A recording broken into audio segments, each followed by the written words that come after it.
Good evening, ladies and gentlemen. Welcome to Hoopsville, and we are back on the air this Sunday evening, December 10th, 2017. And it's been another week, folks. We might as well just get used to it. I am your host, Dave McHugh. It's been another crazy week of Division III basketball. Maybe on one side. The other may have finally settled down. To be determined, obviously. But I am your host, Dave McHugh, coming from the WBCA NABC Studios. Let's do our due diligence here and give them a shout-out. Got the NABC shirt on. Got the WBCA cup of coffee, decaf coffee. And we are prepared for another exciting night of basketball conversation in Division III. You can interact with us. You can send us questions. You can say hello, whatever the case may be. You can tweet us at D3Hoopsville, hashtag Hoopsville. You can email us, hoopsville@d3hoops.com. You can join us on Facebook, where we are simulcasting the show, facebook.com/Hoopsville. Hello, Mr. Alan Babbitt, for joining us on our simulcast. In the past, we have normally had that scrolling by on the screen for those of you who watch us live. We are working towards adding those graphics. There's some new bells and whistles that we got with our new software upgrade. And honestly, we haven't had time to play with all of them, despite how long we've had them. We will get those. We will kind of expand a lot of what we do with the show coming January. November and December, we're always a little laid back, a little bit more relaxed, not as formatted, etc. So that's where that will all play in. So you'll get to see the graphics eventually. We'll even start putting tweets up, especially as we get closer to the end of the year. We get a lot more interaction on Twitter. We'll put those tweets up on the screen so people can see them. All right, so once again, we are left with questions on the men's side, and I think on the women's side, we're finally starting to settle in a little bit. I hope Gordon doesn't mind me saying this. I won't give too much of this away, but we had a quick little back and forth about the top 25s, and Gordon, remember, votes on the women's. He's the quote-unquote 25th voter. I'm on the men's. I'm the quote-unquote 25th voter. And we were talking a little bit about just how difficult it is to be a men's voter. And I don't mean in the sense of, oh, cry me a river, but just in the sense that we have a lot going on. There's a lot of teams. It is not as easy. Now, last week, I mentioned on my blog how I brought a lot of teams and just kind of transferred them into the next spot over. It was a lot easier to do that than it had been in the past. Probably one of the first times I had done that in a long time, and it wasn't the whole top 25. It was maybe a third to a half. Those who read my blog could go and determine that for me. And then I moved a few around. There was some that I actually transferred over. There were about 6 or 7 I transferred over, and then I slid down one spot to move Oshkosh up into a higher position. My point being, Gordon made the comment, and I'm trying to be a little gentle here because I don't want to completely give anything away he doesn't want given away. But he made the comment that basically he's moving one team around and the rest are pretty much staying where they are. I wish we could do that on the men's side. But at the same time, Gordon made the sarcastic comment to me, would you like to vote on the women's side? Listen, I'd love to vote in both. That sounds a little sadistic. I get that. But I find voting in the top 25 that much more helpful for my ability to follow what's going around the country, because I force myself to look at things I may not initially look at if I wasn't voting. Does that make sense? So I'd love to vote in both. That said, I would not give up the fun I do have on the men's side, despite the many hours doing their top 25 poll. I will point out, by the way, the top 25 ballot stuff is out to us. I am hoping tonight to do my ballot. I normally wait until tomorrow because I have so much to do, but I'm hoping to do it tonight so that I can avoid doing it tomorrow, as we have a lot of Stag Bowl and football stuff ahead that I need to do tomorrow. It's a little inside baseball maybe for some of you, but I will hopefully have the ballot done tonight and maybe even get the blog done tonight or tomorrow morning, depending on how long it takes me to do the ballot. And we'll go from there. But why am I making this comment? Why am I saying the men's is going to be a lot of work? Because it's full of top 25 losses again. Not as many. We're certainly maybe whittling those down. We also don't have nearly as many games. Teams are into finals now or entering finals, so it ends up being less of a crammed schedule, as it were. But Whitewater lost to Adrian on Friday night, 66-53. They got held to 53 points. Adrian, Now, personally, I don't think this is one of the biggest top 25 upsets ever. Others do. So be it. But they lost to a team that was picked to finish last in the MIAA. And were held to 53 points. Is that a testament that Whitewater's overrated? Possibly. I certainly know I have them ranked pretty high, and I'm nervous about that. I'm actually looking. I've got them 8th. Honestly, I didn't want them higher than 15th. But I got to put somebody up there. They're coming down. Hanover, as we mentioned on Thursday night, lost to Transylvania 95-81. But then Transylvania lost to Rose-Hulman today. I was going to look at Transylvania on my top 25 vote ballot, but they lost to 2-6 Rose-Hulman. So the question then becomes, does that loss on Wednesday for Hanover speak more about Hanover?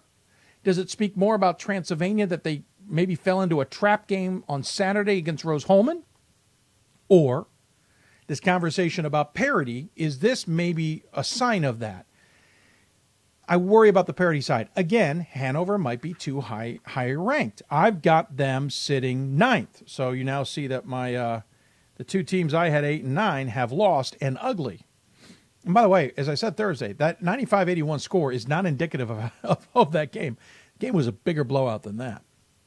So now I'm moving 8 and 9 out. But the question then becomes, who do you move in? And that's where it gets hard. Marietta, by the way, has now lost another game, this time to John Carroll, 93-82. And when you start looking back at Marietta, you start to realize maybe they don't have the resume we think. Their losses now are John Carroll. That may not be horrible, but they don't have a lot of significant wins, and they now have a loss to a Worcester squad that doesn't look as good as it did early in the season. And I'd argue they didn't look good then, but they look worse now. So maybe this Marietta game is a little bit, or Marietta team isn't as great as you say, as we thought. That's kind of the theme tonight. Or do we have a lot of good teams and no great teams? Do we have any great teams? The other kicker to that Marietta game, though, is the OAC looks like it's going to be a beast this year. An absolute beast. John Carroll, Marietta, Baldwin Wallace, buckle up. I think the OAC is going to be a fascinating race. And by the way, who knows if Mount Union gets into the mix in this conference? We have others in the OAC that could be fascinating to watch. Excuse me, bit of a cold. You haven't been able to kick it. Also losing, Skidmore. Now, they lost to number 2 Middlebury, 91-76. I don't think the score is indicative that that game was maybe a little bit closer. I know our Ryan Scott watched it a lot. I was unable to catch a lot of it, but I caught some of it. It was a tight game at halftime. Middlebury found their ways and extended out into the second half.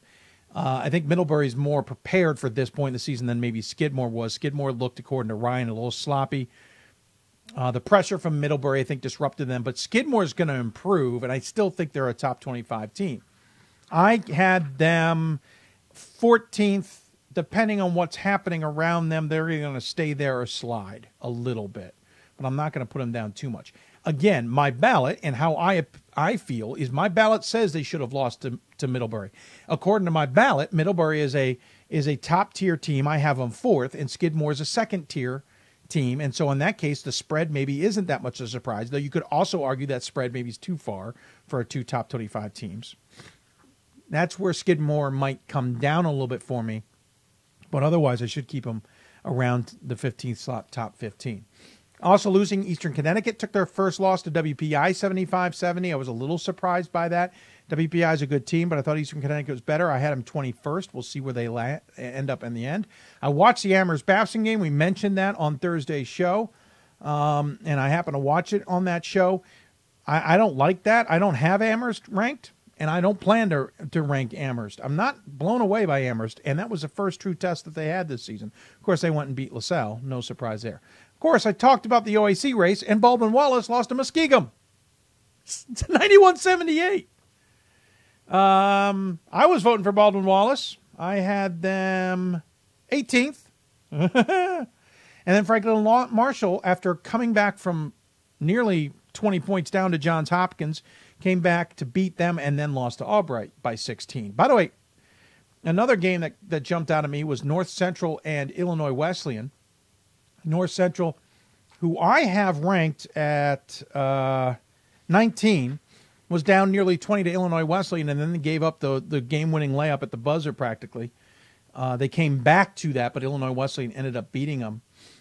They ended up losing twice this week, one to Augustana, which you would expect since Augustana is fourth, and they lost by 7, and then lost to Illinois Wesleyan. I think North Central at 3 and 4 going to pop out of the top 25, at least off of my ballot. They're already off the top 25. They'll come off my ballot now below 500. I don't like.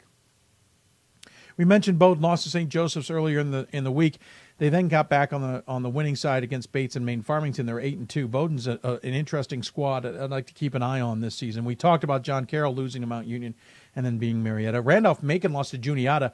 Clearly, Juniata is a team we're going to need to talk to sometime soon on this Hoopsville show. They're off to a tremendous start, and hats off to them as well, and some other results we will get to. I also have the women's top 25 I want to talk about.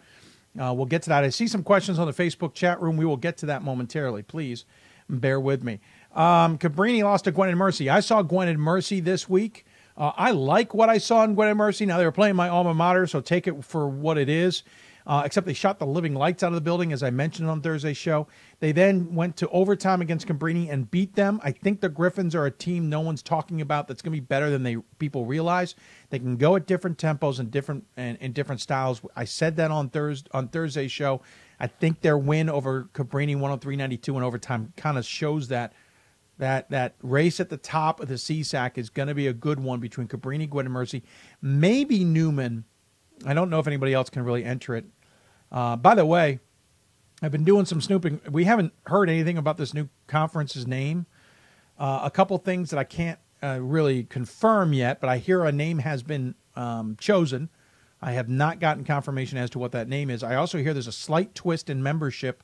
I need to work on that to get some confirmation. But that is coming together. They're supposed to come together next season, 2018-19. CSAC's already moving on without their 5 members, so it is going to happen. We just don't know a lot of details about the conference, which is really, really strange, especially this long-term out. Loris was a team a lot of people were talking about being a really good squad. Lost to Wartburg. I don't think that's a shocking loss, but then they lost to Augsburg. The IIAC race is going to be good. You've got Loris and Wartburg. You've got others getting into the conversation, and Augsburg as well, by the way, is seeming to be in this conversation. We'll see what happens. Colby, mentioned earlier, lost to Bates. Virginia Wesleyan lost to Averett. We mentioned that. They at least came back and got a win over Roanoke in a really low-scoring affair. That clearly was played at Roanoke's style, 58-55. Wheaton got past Illinois Wesleyan. Here's that crazy thing. Illinois Wesleyan loses to Wheaton. Illinois Wesleyan beats North Central. North Central loses to Augustana. It's this vicious circle we get into in these conferences. Wheaton lost to Illinois Wesleyan, I should say. I misspoke there. Illinois Wesleyan got the win over Wheaton. But then Wheaton beat Elmhurst in double overtime, 98-95. Springfield, who we thought was having a tremendous season, lost to Trinity in a surprise on Thursday, and then lost to Williams. Maybe not a horrible surprise, but significant. And I want to circle back to Williams. Williams is 6th in the country. They beat Westfield State. They beat Fitchburg State.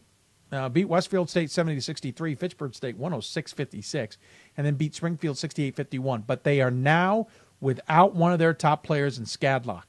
That, I think, is going to be interesting for the Eafs. It either is going to mean they're going to struggle. I still think they make the NCAA tournament. I think Williams has a good enough resume, unless they tank, they're going to make the NCAA tournament. But how good are they going to be? Skadlock out, one argument on the boards was, well, this might be a benefit temporarily due to addition by subtraction, that other guys are going to step up and have an opportunity. Very likely. But I think Skadlock is such an important part for this East squad, defensively especially, and really offensively. I'm worried. He's out for the season. Watch Williams. I think that is a big discussion point. Now let's switch to the women, and this is going to be short, real short. One loss in the top 25, and it's to a non-Division III. Puget Sound lost to Evergreen State 73-61. That's it. Now you understand why Gordon's not going to have much time to do his top 25. This is going to be pretty easy. Everybody won. And I don't think any of the results were surprising. It was blowouts. The other night, I remember looking at the scores. It's blowout, blowout, blowout, blowout, blowout, blowout, blowout. Just gone. Insane. What the top 25 did. Those receiving votes ended up taking the bulk of it. As a result, Wheaton's now 4-3, losing to both Illinois Wesleyan and Elmhurst. Carthage lost to North Central before getting the win over Augustana. Eau Claire lost to Loris. Williams lost to Wesleyan in overtime. And by the way, Williams 6-3. We'll talk to Pat Manning at some point this season. They're a weird enigma, it feels like. Albright lost to Widener and Moravian. Connecticut College lost to Roger Williams, which caught my attention. Babson lost to Brandeis, and Oglethorpe lost to Guilford in overtime.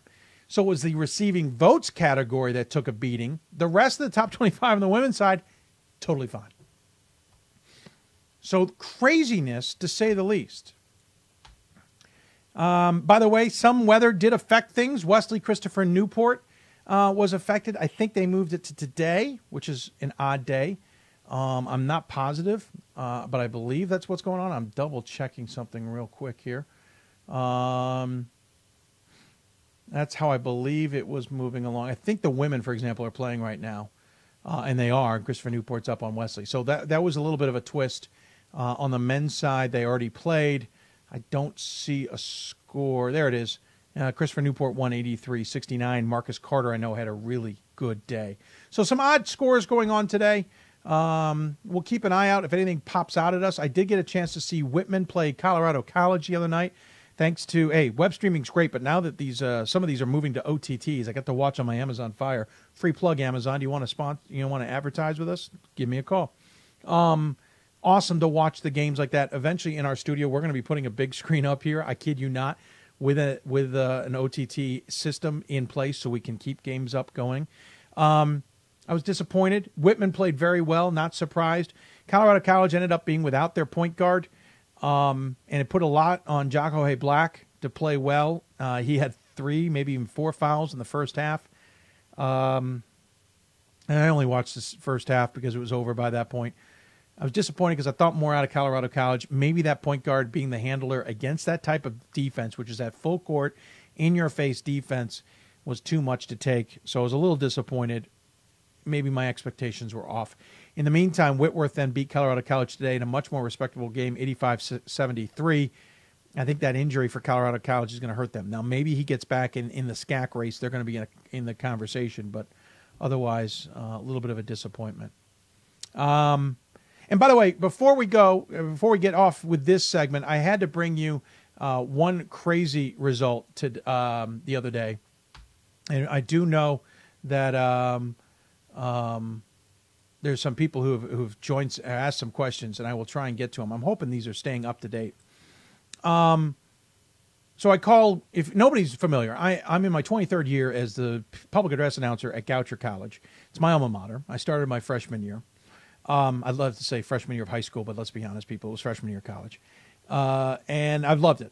And so the irony is, though, I also work for a few other schools in the area, and one of them is McDaniel College, where this year we'll be doing, I think it's about 3/4 of the season for men's and women's doing play-by-play for them. Absolutely thrilled. It is rare, though, that I call a game involving my alma mater. It just happens that way. Well, the other night I did, and I got a chance to call McDaniel versus Goucher on Saturday night. But the play I want to tell you about was an incredible dunk. And the dunk's great. But it's my color commentator, Lucas, that deserves some of the attention here. Because, well, I think maybe you just need to hear it. Bear with me, as I just realized I don't have a screen for this. So, actually, you know what? I know what we'll do. We'll move it to another screen so you can enjoy this with us. It was it was fun. Let's just say that. We'll go full screen. Get this dialed back. We've got audio. Hopefully you can enjoy it with us. So here you go. Accelerator there. Slow things down just a little bit. A very unlike game there for both those teams. Foul up dunk from Young. Sends home the rebound. Gives McDaniel the 13-point lead. I hope I got the sound in there. I wasn't listening. But if I didn't, we'll get it back later. But Lucas with a great comment. That's why you got to block out, folks. Yeah, that's why you got to block out. Absolutely. I see Ellen Karen says, "Hey, Dave, looking forward to your interview with Chicago coach Sain Knoche later tonight. It's coming up next, and we hope you'll enjoy it. Also interested in your commentary about the SCAC. Okay, Karen, let me ask you this. which particular about the SCAC, the men or the women? Ellen also says, good to see you here, Coach. Looking forward to seeing your classmate. Looks like someone's talking to Aaron Roussel, who's watching the show. Hi, Coach Roussel. Good to see you, sir. I know he was listening into the soccer stuff that I did a part of, so I think Aaron's starting to stalk me. Maybe, maybe not. So speaking of the Chicago coach, the former Chicago coach is apparently ready to tune in about his current program. We will talk to Carissa Sain Knoche. I know I may not be saying her last name correctly. I apologize. We're calling her. That's where we double-check this stuff. We will talk to her here momentarily about the Maroons' start to the season and just what she's expecting from the season as well, especially the UAA race. But they're in the middle of a really crazy part of their schedule. It's like they're part of the CCIW. They're playing nothing but CCIW teams and doing well. We'll talk to her coming up. Also ahead tonight, we'll talk to the Hope women's basketball coach, Brian Morehouse. We'll talk to Ithaca's women's basketball coach, Dan Raymond. Team maybe nobody's talking about. Ithaca may be back in the national conversation. Then we'll switch to men. Middlebury men's basketball coach Jeff Brown will come on the show. Just how good is Middlebury? We'll talk to Coach Brown. They're about to take a 3-week break. A lot of time before they play their next game. We'll talk to him about trying to keep the team fresh. And we'll talk to the head coach at TCNJ, who has some NESCAC ties as well. Matthew Goldstone will join us. There's a team nobody's talking about in the Atlantic region, and they may be a major player in the NJAC race this season. It's not just Ramapo, and it's not just New Jersey City. TCNJ is here to play. We'll see what they have ahead of them. Karen, as far as the SCAC men, let me take a look. My opinion is the SCAC last year wasn't all that exciting. And I'm seeing some interesting results already. I thought this was going to be Colorado College's to lose. Maybe a little bit more interesting. But if you can bear with me, Karen, we will get to that eventually. We're going to take a break. You're watching Hoopsville, presented by D3Hoops.com from the WBCA NABC Studios. More Hoopsville after this. I did receive a non-athletic scholarship upon entering school. I got the presidential scholarship, which was huge for me. I think there's more opportunities for academic scholarships in Division III. I did receive academic scholarships. Just being involved on campus, being a leader, all those things combined kind of get me recognized. It's a great experience for me.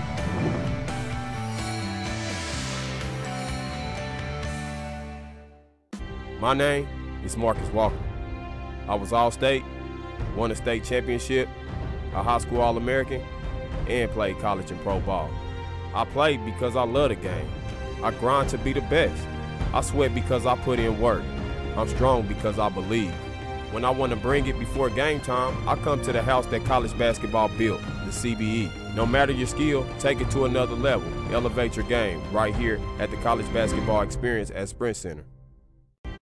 It's on us to stop sexual assault. In any way that we can. To get a friend home safe. To never blame the victim. It's on us. To stand up. To make our community safe for all. It's on us. It's on us to look out for each other at parties. It's on us. To be more than just a bystander. To step up and say something. It's on us, all of us. To stop sexual assault. Learn how and take the pledge at itsonus.org.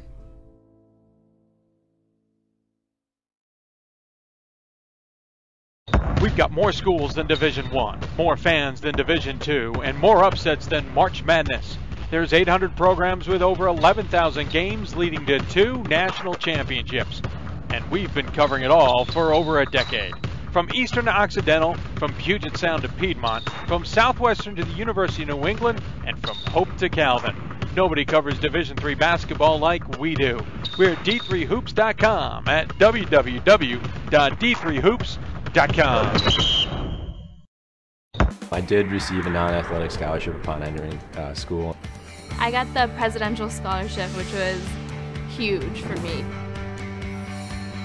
I think there's more opportunities for academic scholarships in Division III.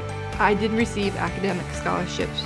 Just being involved on campus, being a leader, all those things combined kind of get me recognized. It's a great experience for me.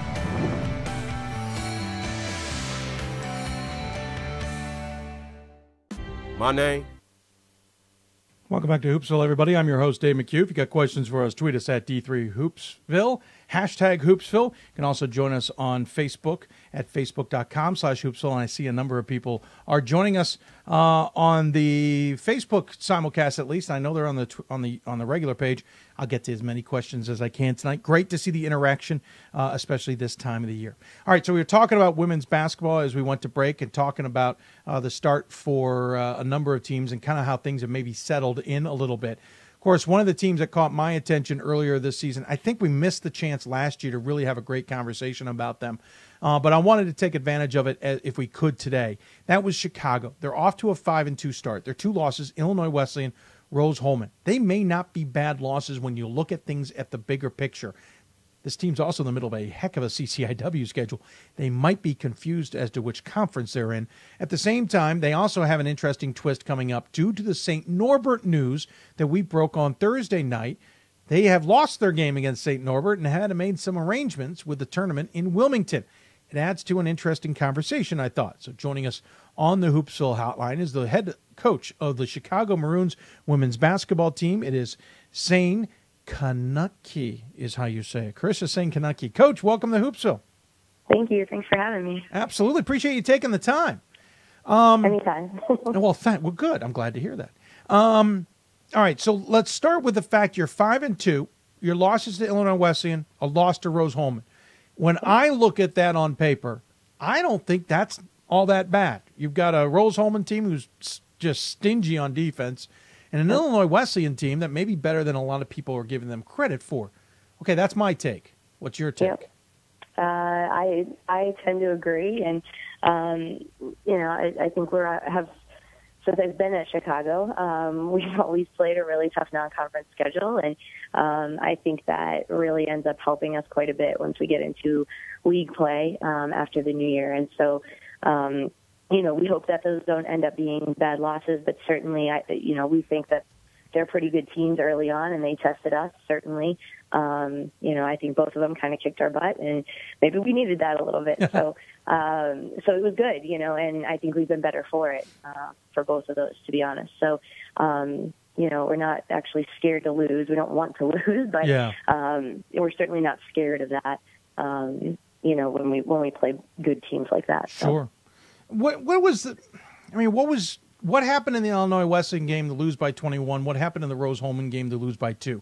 Were they the same reasons and it's the stuff you need to work on, or were they different variables and it kind of, threw some twists on the team? Yeah, I think they were definitely different variables. I think, we've been playing Wesleyan for a long time, and they're one of the benefits you get out of it is you get to go against their press, which is always incredible. And, you're going to learn a lot from that. And we prepared really well for that. And they didn't press us at all. So it was a very different game than, we even anticipated it being. And playing a really good team like that, at the start of the season is going to be a challenge for you, And I do think, though, that the team that played Illinois Wesleyan and the team that played Rose-Hulman, for Chicago anyways, were two different teams. And to your point, I think the reasons we lost both of those games were probably different. But that's actually good, right? We learned different things about ourselves. And, I do think we got better after the Wesleyan game. And we kind of had to roll right into Rose-Hulman. We didn't really have a whole lot of time. We had to turn around and play Colorado College. We had 1 day of practice. We played 4 games in that first week of the season. So it was just take the good, build on that, and see what you can do. And so, I do think they were different, but, they were both beneficial, in that way in terms of learning about who we are. Sure. When you talk about the tough scheduling that you have, you're in the middle of the CCIW stretch. You've lost to Illinois Wesleyan, but you've beaten Carthage, Wheaton, and North Park, and you got Elmhurst and North Central ahead. Somewhat ahead before you actually got a bit of a schedule here ahead of the Christmas holiday. You're not taking anything off.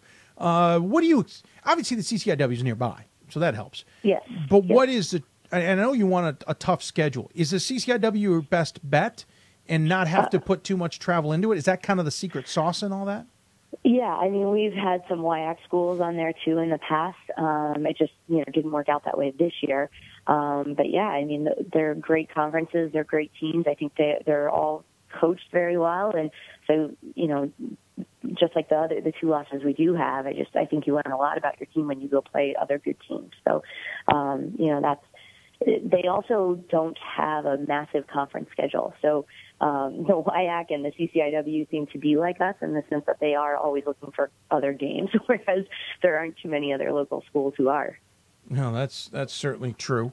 And being in the Chicagoland area, you've got your pick of the litter, as it were, and obviously you've already taken on some other Chicago teams in the sense, for example, Lake Forest. You took them on earlier this season and got a win. Colorado College, the only team that isn't, and they came to you. Yeah.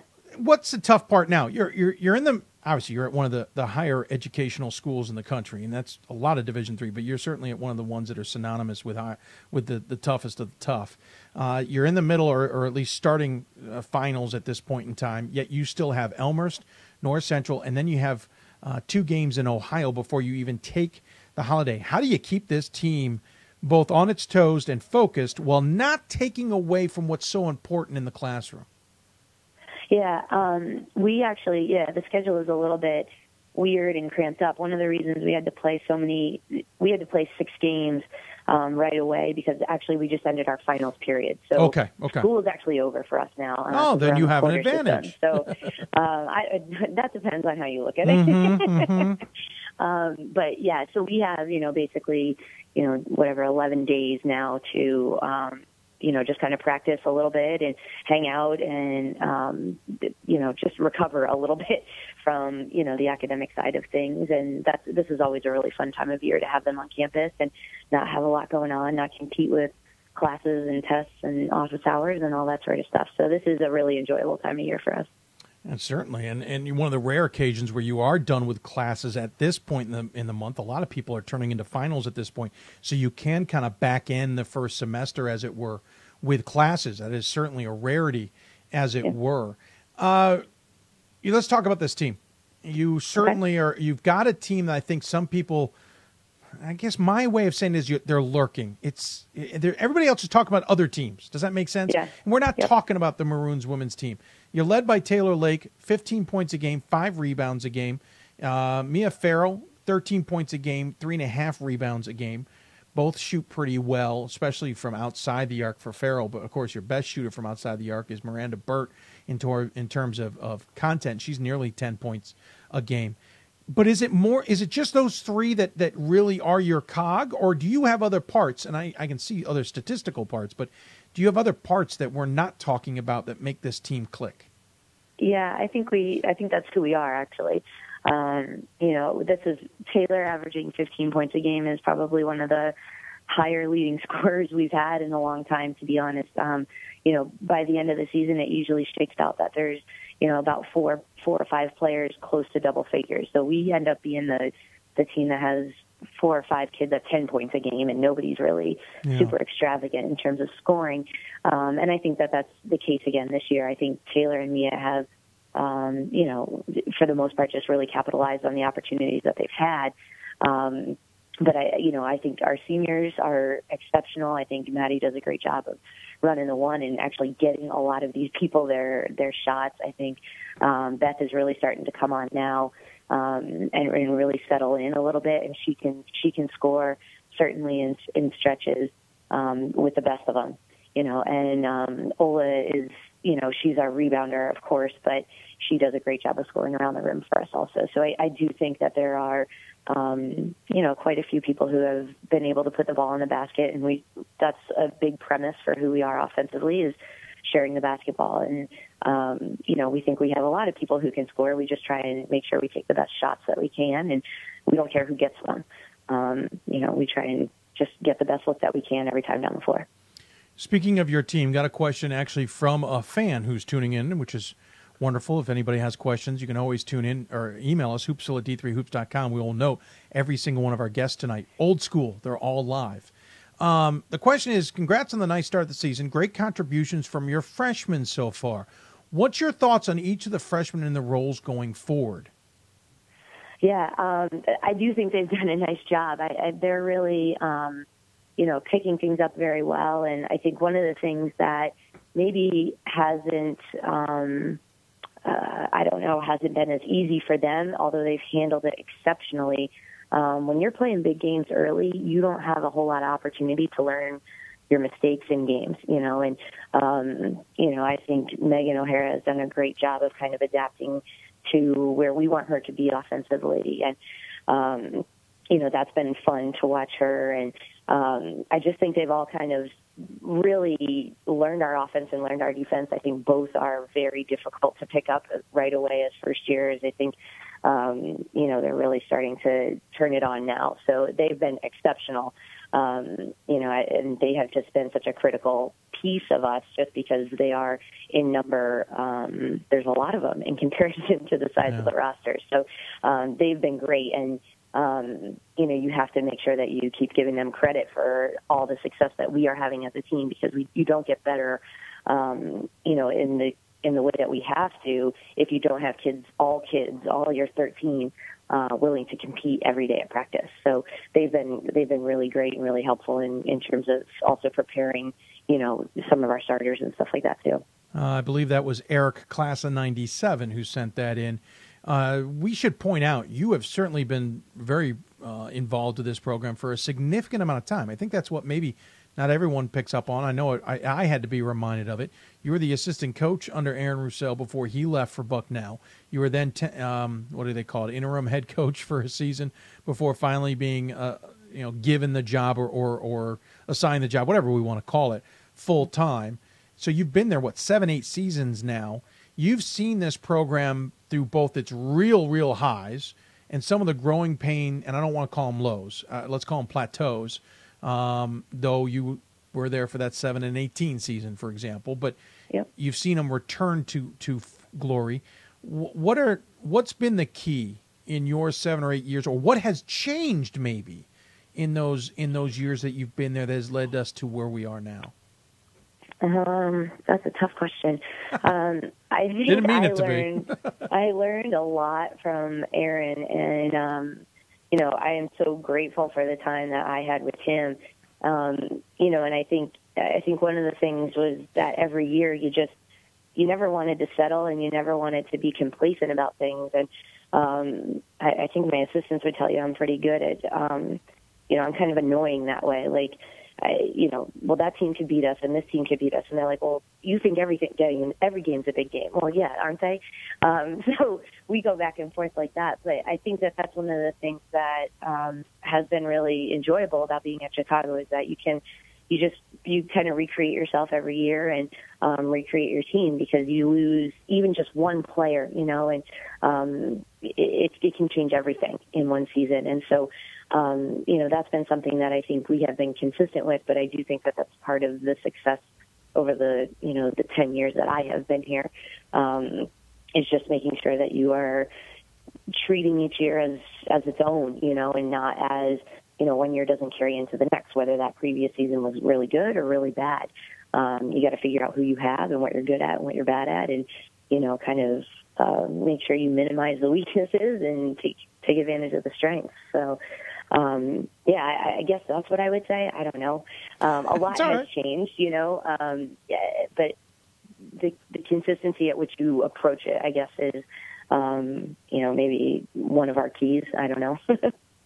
It's certainly, if it seems to be an interesting component for you guys. Again, we should point out, you've got games ahead. You have this tournament at Wilmington that's been changed. You were supposed to play St. Norbert. Now you'll end up playing Earlham and Wilmington, basically the other two teams there in a tri match. Let's call it that, over 3 days. And now I see they rearrange things so you don't have to really screw around with hotels. Is that something that really disrupts things this many weeks out, that you lose St. Norbert and now you have Earlham and Wilmington? And have you thought about whether that's something that's going to hurt your resume per se and being in the UAA? You already have a tremendous resume. Or is it just one of those things you roll with? Yeah, I mean, you just have to roll with it, And I think Wilmington and Jerry Sheevy there, he did an exceptional job of, I think, making changes and adjustments. Earlham to, the willingness that they had to play us and come in a day earlier, and our travel is unchanged for that tournament. So, right. Really, for that type of situation, it could have been hugely impactful for us. It's it's fine, So we're just excited to be playing the game and, to have 25, a full regular season schedule. So, you just, you flip the page because there's nothing you can worry about it. Control the controllable. And that one was completely out of our control. And so you just, you do the best with what you have. And I think this is a really good situation based on what happened. And obviously we should point out it's at least you don't lose a game, and that's certainly key. Right. On the other side of that, before we let you go, we cannot ignore the UAA. This is going to sound strange maybe to others out there. I feel like the UAA is ripe for the taking this season, and that's not a knock on anybody. It's not like anything has stepped down. Rochester is still good. WashU, through some changes, are going to finally figure it out. Not that they're not playing well now. I just mean they're going to figure it out even more, and they're going to start maybe clicking along. Case Western took a half a step back maybe, but it feels like you're taking that step forward. Does this feel like the right season to maybe go and grab that UAA title?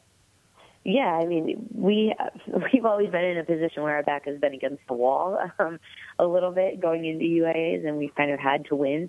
I'm hoping we can do well these next 4 games and maybe not be in that position and, go after it with a little bit of a different mentality this year. But, yeah, I mean, I think we always feel that way, like that we can put ourselves in the mix and you just take it one game at a time. I think, like you said, I think Rochester and Wash are incredible, and they'll be great as always.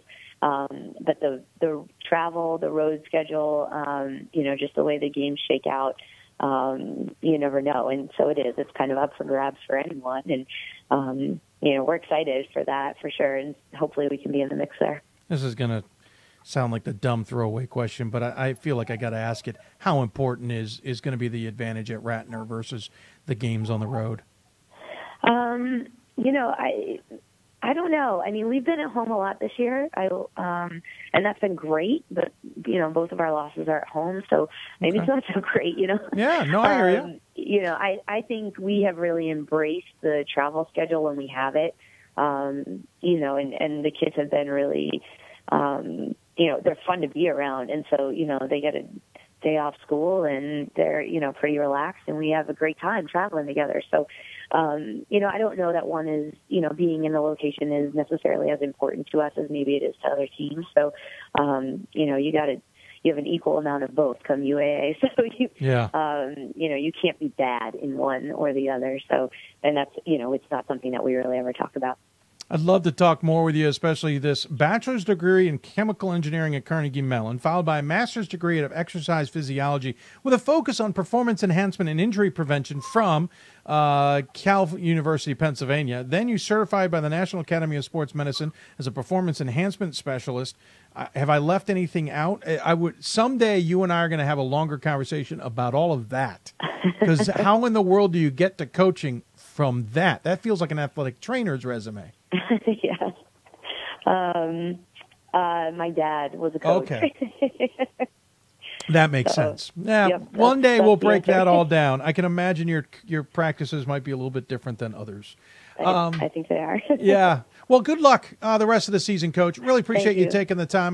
We'll let you go on that point. But again, coming up, Elmhurst and North Central, we wish you luck. And thank you for the time. As always, you give the coach the final word. Any final thoughts you want to share with those tuning in? Oh, no, just thank you so much for all you do for all Division III sports. We got to catch you on the Division III soccer Final Four broadcast because we had 2 teams down there. So, sorry about that. Thank you for all that you do. No, but it was great. Well, I think you called me tonight because you're missing the Chicago Maroons in your life. It must have been such a good experience. Yeah, it was that, and I needed some deep dish love from my childhood days. Yeah, that was some of it. Hey, well, take care of yourself. Thank you again for coming on the show. Tell Mike McGrath we said hello, and we'll look forward to catching up with you down the road. Absolutely. Thanks so much. All right, take care, Coach. Bye-bye. Take care. Coach Carissa Sain Knoche joining us here on the show. Appreciate her taking the time.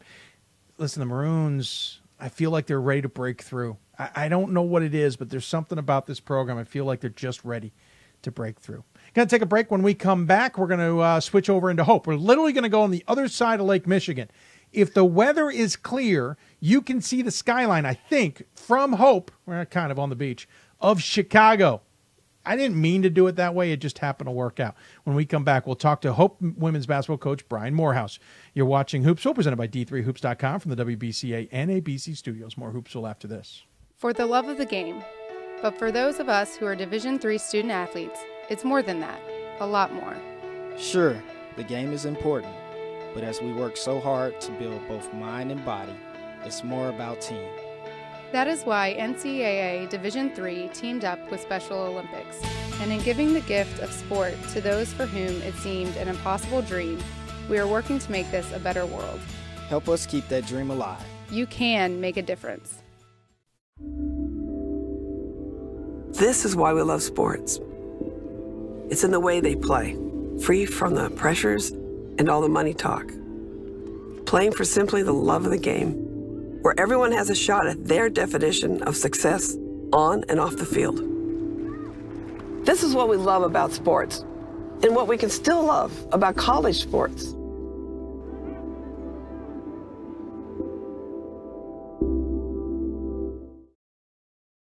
We've got more schools than Division I, more fans than Division II, and more upsets than March Madness. There's 800 programs with over 11,000 games leading to 2 national championships. And we've been covering it all for over a decade. From Eastern to Occidental, from Puget Sound to Piedmont, from Southwestern to the University of New England, and from Hope to Calvin. Nobody covers Division III basketball like we do. We're at D3Hoops.com at www.d3hoops.com. College basketball. Well, it wasn't supposed to restart like that. We're going to have to figure out our commercial breaks, but somehow we will get there. Thanks for joining us, folks. I am your host, Dave McHugh. You are on listening to Hoopsville. Don't forget you can interact with us or follow us or find out our guest information and all of that via Twitter at D3Hoopsville and hashtag Hoopsville. That is also our Instagram account at D3Hoopsville, though it's just too impossible to monitor that during a show. So please, if you're thinking that's how you can get us questions, it won't work. I apologize. You can also email us questions or ideas at Hoopsville at D3Hoops.com, as Eric did with a question for Chicago, or on Facebook, Facebook.com/Hoopsville, where we are simulcasting the show. There are questions on Facebook Live. There are questions on our YouTube page. I see them, folks. I will get to them as soon as we can. I want to get to our next guest, though. You talk about a team that is synonymous with winning. It may simply be the one we're going to talk to next. Certainly, when we talk about some of the best women's basketball programs over the last 20-some-odd years, Hope is in that conversation. And ranked number 8, they're off to a 7-0 start, though they had a squeaker of a game against Albion.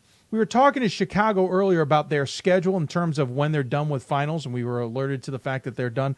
I want to share a note I did get from a good friend, Jeff, who shared this one. Olivet, for example, were done with finals last Thursday. They think they're the only school in the MIAA that was done last week. But they also start the next semester a little bit sooner. Their spring semester starts on June 4th. That's sooner than everybody, unless you have a J-term or whatever you call those mini breaks at your school. So back to Hope, though, 7-0, off to a 3-0 start in the conference. You know that's a good start for them. Coach Morehouse has to be thrilled. Well, any coach is going to find some flaws, but let's see what Coach Morehouse has to say. He joins us on the Hoopsville Hotline. Coach, welcome to the show. Hey, thanks, Dave. I appreciate it, and thanks for all you do for Division III. I know that you guys have had a long and successful run, and happy to be a part of that run with you. Well, thank you, Coach. Appreciate the kind words. Yes, you have been with us for a long way here, and, of course, your program has been with us a long way here, too. We're synonymous with expecting you to win 24, 25 games a season, so a 7-0 start maybe isn't the biggest surprise. And I caught myself, and I mean this seriously, I caught myself going, you know, we always wait because we know Hope's going to be good. I can always talk to Hope later in the season. You know, why use it early when we can talk to him later? Except this time around I said, you know what? We never find out what it's like at this point in the season on the women's team in Holland. So I figured I'd give you a call. What's it like to be 7-0? I've never asked that question to you. You know, it's great. It's honestly probably a little bit surprising based on our schedule. Number one, I think we have we start off with a really good schedule this year, and I think number two, we have to be up there as one of the youngest teams in the nation. I mean, half our team is freshmen. We have 7 freshmen. There are days when I'm explaining stuff, and I thought that we knew it all, and I realized that we haven't even touched base on it yet. So it's been great because I've had a chance to, we as a staff have had a chance to really dig into what we're doing this year and do a lot of teaching. And with such a young group, and we have great 4 captains that are great leaders, I think it's been a combined effort between our coaches and our captains and really helping these young players come along quickly. And that's been the key to our whole season is young kids have really grown up faster than we expected. And that's certainly a coup, as it were, for a team to have the youth take that next evolutionary step quicker than expected because you don't have as many growing pains, as it were. In comparison to Chicago, who we just talked to, you both played Rose-Hulman. You both had low-scoring affairs. You're able to come out with the victory there. And I ask this because I'm curious. We'll have Rose-Hulman on at another time, but from your perspective, what's so tough about playing Rose-Hulman? Well, they're tremendous defensively. They're long, and I think they rebound the ball at a super high level. Well coached, like they get into what they want to get into. But I mean, if I were to key in on like 2 big things, I just think defensively they're so they don't make mistakes. And then the other piece is they rebound the ball at a really high level. And if you make a mistake on your defensive glass, it seems like they turn it into an offensive putback, and they just don't give up many offensive rebounds on their end. So it's one and done. When you look at how you've started conference-wise as well, off to a 3-0 start, Olivet, Adrian, and Albion, I know that's good. You haven't necessarily taken on the top of the conference, though one could argue I misread that a little bit. Adrian certainly is having a decent season, and Albion is 5-1. And you had a tight one against Albion. Is there any point that it's hard to motivate the squad against some of the opponents you face? Well, there have been years where it's been, people from outside have looked in. They said, it's Hope and Calvin. Yeah. That's it. I'm telling you, our league is so much better the last 2 years than it has been at any point in my 20 years. Trine is a tremendously talented and well-coached team. Calvin was missing one of their best 2 players for the first 3 games of the year, which led them to get off to a little bit of a slow start. But, I mean, they're playing really well. They almost knocked off Trine yesterday at Trine. We're leading in the 4th quarter, and then Albion is good. People are sleeping on Albion. They are really, really good. They're long. They're talented. So we felt great about walking in there yesterday and, walking out with a win, which was goal number 1. It wasn't stats. It wasn't playing time. We just wanted to walk out of there with 1 more point than they did. And luckily, we played well in the 4th quarter and came away with it. Well, again, you said what I was hoping to hear. Trine's 9-0. You guys are 7-0. Albion's 5-1. Yes, Calvin's off to a bit of a 4-4 start, a rough one, but you never know what's going to happen there. And of course, when Hope and Calvin come together, we just throw out the record books anyway. So you certainly have got an interesting conference this year. It isn't just the Hope Calvin race. Is that going to maybe bode well NCAA tournament time? Maybe could we see a few MIAAs make some runs, do you think? Obviously, it depends on the bracket, I realize. Yeah, a lot of it depends on your bracket, who you get matched up with. Last year I thought we deservingly got 3 teams in. I think that we have, if people keep playing well, I think we have a shot this year. I really think our league is that good. Can somebody make a run? Absolutely. Which one of those teams?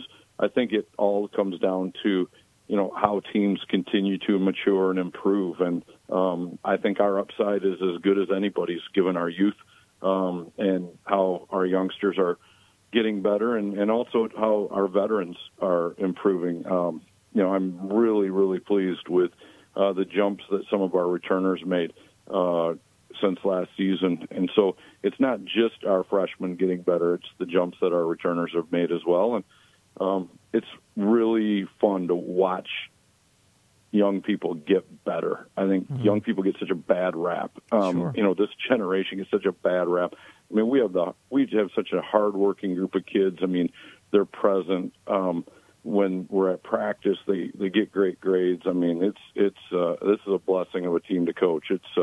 I enjoy it every day we walk into the gym. Interesting thing jumped out at me. You're scoring 80 points a game.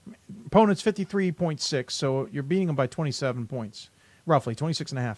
But you only have two players in double figures. It's Buchanan at 13.5, Schoenfeld at 12.5, and then it's Gears and Newman at 8 and 6.5 respectively. You're putting up a lot of points without a lot of double figure scores. Usually, you see 80 points, you see three figures, maybe four who have double digits. You're really kind of deep in some ways.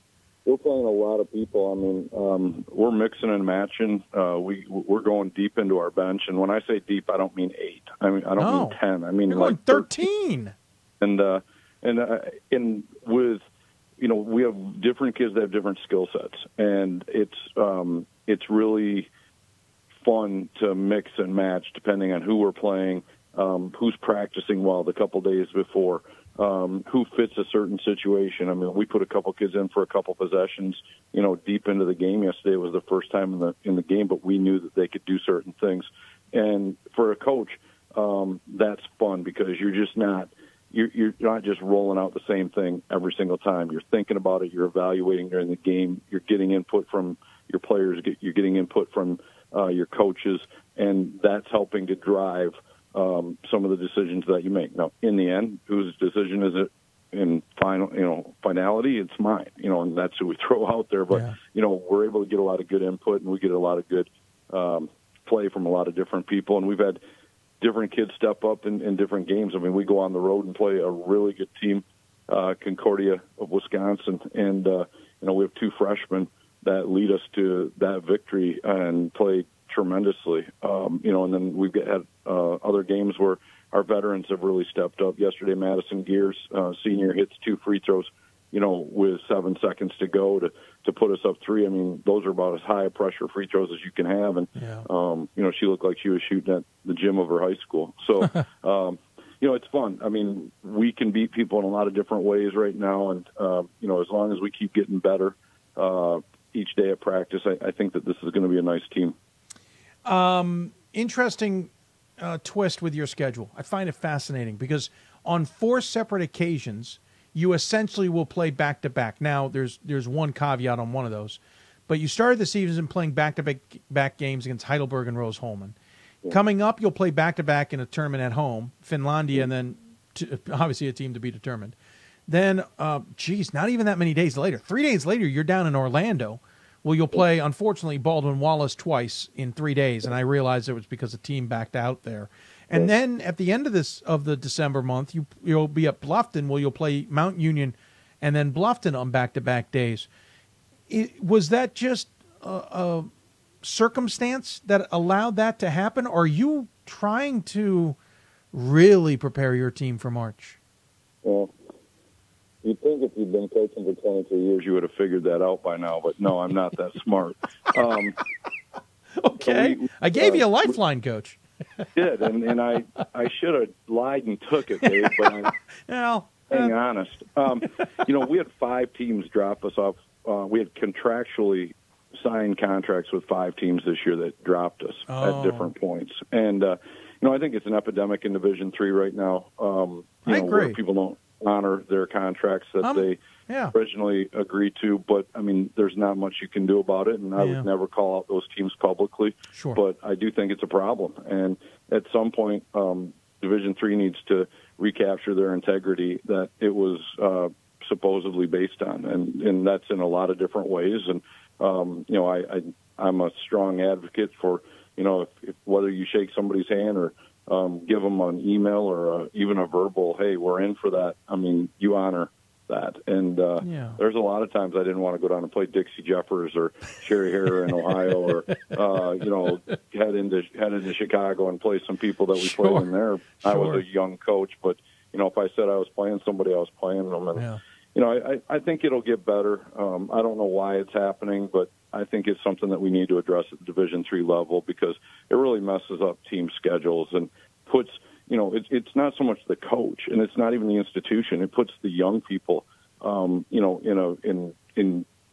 not the best situation. And Division III should be all about the Division III student experience. And when adults get involved and they renege on their word, I think that hurts the players. And so basically you kind of got into a situation where you lost a bunch of games you thought you had, and you just had to fill in where you could fill in. we were scrambling, and I mean, luckily, Bluffton had an opening at the last second, and they took us. Concordia of Wisconsin took us on a game, and so we're really fortunate, for the people that did agree to take us and play us at the last second, that they did that. Fascinating. I agree with you, by the way. I think it goes a little further back than that, but I've known of situations. But you're right. I hear it more often nowadays, but we certainly won't dive into it now. Obviously, great start. 7-0, third season in a row that you guys are in this boat, and certainly not something to shake a stick at. You are busy with finals to some degree. You do have a very busy December still ahead. So it's kind of a two-pronged question. How do you keep them focused while also making sure you maybe don't burn them out too much here with 6 games still to play in a very busy time of year? Right. Well, first of all, young legs have an amazing way of bouncing back. Agreed. Old kids, they always call themselves old when they get to be a senior, and I'm like, when you hit 50 like me, you're really going to feel old. I'm feeling it now. Young kids bounce back, and, they come in, and I think that our captains have been the key. They've been instrumental in really helping our young kids navigate the pressures and the stresses of the academic year, of the athletic part of it, and they're just so invested behind the scenes in these kids that that it takes a lot of the pressure off of me, and I'm probably too old school. I mean, when we practice, we go hard, and so I need to really take a good look at our exam week schedule this week, and we look at our schedule, is going to be dictated a little bit by days of practice available when you go to Florida, and then you have a quick turnaround, and you go to Bluffton, and then, oh, by the way, you get home from Bluffton at midnight, and you got to be ready to play Trine on that next Wednesday. So, but you know what? It's fun, and these are people that I want to be with, and they like being around each other, and I think they give each other energy. And anytime that you have that kind of a dynamic, it really helps with the whole idea of legs and mental burnout, because if you like the people that you're around, you come in and you're enthusiastic about being where you're at, and that makes it fun.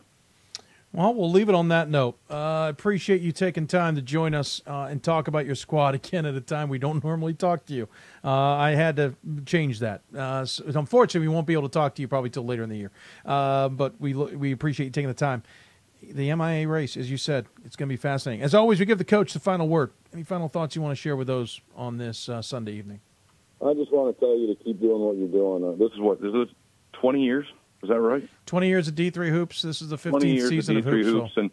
And we've been together on a number of occasions. And as I tell my friends, they're like, who's good in the D3? Who's good in D3? I said, listen, you only need to go one place. Just go look at the D3 Hoops stuff. You'll know who's good out there. You'll know who's for real. These guys actually know what they're talking about versus some of the other polls. I said, you'll get an idea of who you're supposed to be following. So keep up the great work. Love what you do for Division III basketball, and in particular the women. We've been so blessed by how much you care about our sport, and really want to just say a sincere appreciation from all the women's basketball coaches. Well, thank you, Coach. I appreciate that. Very kind of you. We love our relationship with the WBCA as well. So thank you. Take care of yourself. Have a happy holidays, and I look forward to catching up with you down the road. All right. Brian Morehouse joining us here on Hoopsville. Appreciate him taking the time. Again, Finlandia coming up here on the 15th, which is, that's midweek, right? That's Friday, actually. I can't do my math. Then another game on Saturday. Then they're down in Orlando. They'll play Baldwin-Wallace twice. Again, a team backed out. I don't know who that team was. So they will have to play Baldwin-Wallace twice down there. C'est la vie.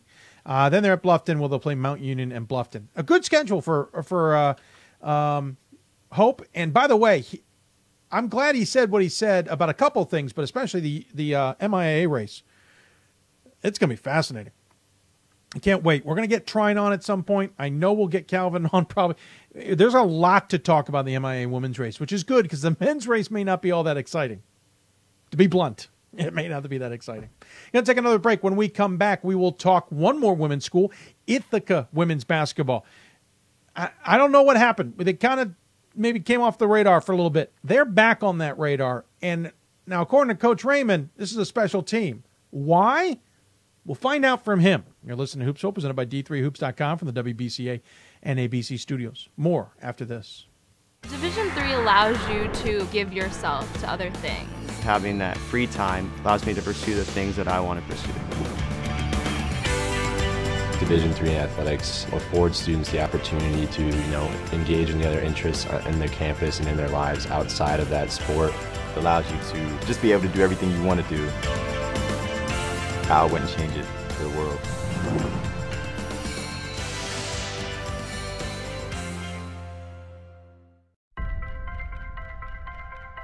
I'm a Division III student athlete, and I know how powerful words can be. The term gay doesn't mean stupid, lame, or less than. So I pledge to speak up if I hear the term gay used in a derogatory way or any other homophobic terms. If you can play in Division III. I'm a Division III student athlete, and my teammates unconditionally accepted me as part of their family. So now I pledge to do the same for others. If you can play in Division III. I used to never really talk, ever.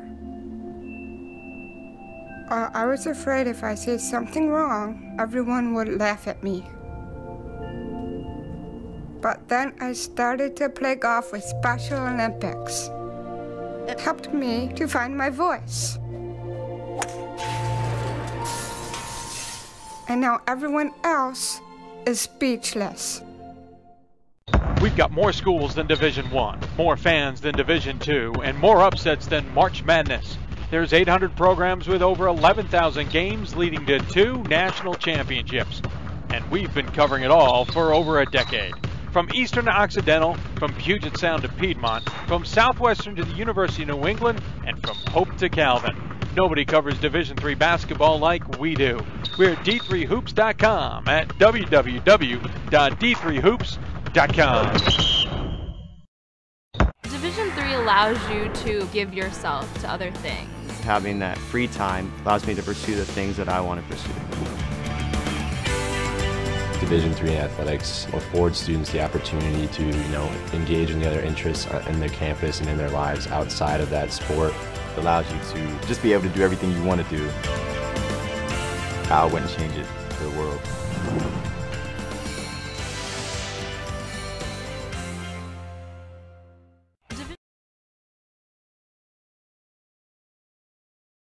Welcome back to Hoopsville, everybody. Hope you're enjoying the show. If you've got questions for us, tweet us at D3Hoopsville or hashtag Hoopsville. Email us, hoopsville at d3hoops.com, or join us on Facebook at facebook.com/Hoopsville. We were talking a little bit about, not a little bit, we've talked extensively about how good women's basketball is at this point. Certainly been impressive, to say the least. And really consistent, I think, is the other thing. Is this week we finally saw maybe teams get a little bit more on the consistent side of things. I don't know if that's indicative for the rest of the season or not, but when you look at the top 25, this may be the worst week for the one team I thought might crack into it to get into it. It's Ithaca. They're having a tremendous start to the season. They're just on the outside looking in. 7-1 start, including a win over FDU Florham to start, a win over Montclair State the very next day. They do have a loss to Claremont Mudd Scripps, which is interesting to say the least, but then they rebounded from that and have beaten Cortland, Vassar, Bard, and Stevens. Big game coming up this week against Rochester. So why not? Perfect opportunity to talk to their head coach. We have not had Ithaca on in a little while, and I'm glad to have Dan Raymond join us on the Hoopsville Hotline. Coach, welcome to the show, sir. Thank you, Dave. I enjoy being here. I appreciate you taking the time. And, again, 7-1 start, 2-0 here in the conference. You're one blemish coming on a 6-point loss to CMS. You got to be pretty thrilled with this team. And I know they were 25-4 last year, but it felt like maybe not everybody really took the Bombers as seriously as maybe they should.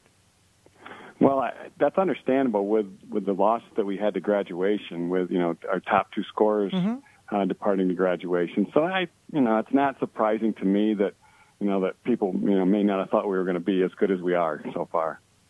Well, you're off to a good start. Let's just get the elephant out of the way. What happened with the Claremont Mudd Scripps game? Well, it was our second game out there in California. Yeah. The kids enjoyed themselves while they were out there, and it was a great experience for our kids too to be out there. Most of them had never been to the West Coast. Oh, that's cool. We played well enough to win. We just didn't make the plays that we needed to toward the end of the game. That's all. So disappointed, with the loss, but not with how we played. Sure. Yeah, I can understand that. And again, yeah, you're right. It's out there in California. You also beat Pomona-Pitzer by 10 the night before. And it's cool that you guys got them an opportunity, especially in November, to go out there. Normally that's a holiday trip. Well, I guess it was technically, but you know what I mean. But why that trip at that time of the year? We had never done a Thanksgiving tournament. And it was just something that when I looked at the schedule, thought this would be a nice place to fit this in, and I talked with our players last year, when we decided to do this, and they were all for it, to try to do it. And then the other factor that played big in it is I know the coach at CMS pretty well. I know Kristen quite well. Yeah. So, I really enjoyed the opportunity to go out there and play. When you look at that and you bounce back and you immediately beat Cortland the next night, or not next night, I apologize, next game. If it was the next night, that would have been something. Red eye and everything. When you bounce back like that and win the next 4, you've got to be thrilled with how the team responded and recovered to some degree. Absolutely. And there was a major concern for me taking the red eye back, and getting back at 9 o'clock in the morning on Sunday, only having really one day to prepare for Cortland. And, that is still a rivalry, even though they aren't in our league or anything like that. It's Cortland Ithaca, so there's always going to be that little bit of added tension with that one. So our response was really outstanding, I felt. The kids really kind of prepared themselves very well for that. When you talk to this squad, we'll get to the Liberty League in just a little bit. But what's the message at this point? You've got a big game against Rochester. Obviously, everyone's going to talk about it. But you also have that's the last one before the end of the semester, and you guys take a little bit of a break. What's a true goal from a game like this? And I know winning's certainly important, and not getting banged up coming out of it is important. But what are you hoping to get out of this after a week off and looking, to at least finish on a high?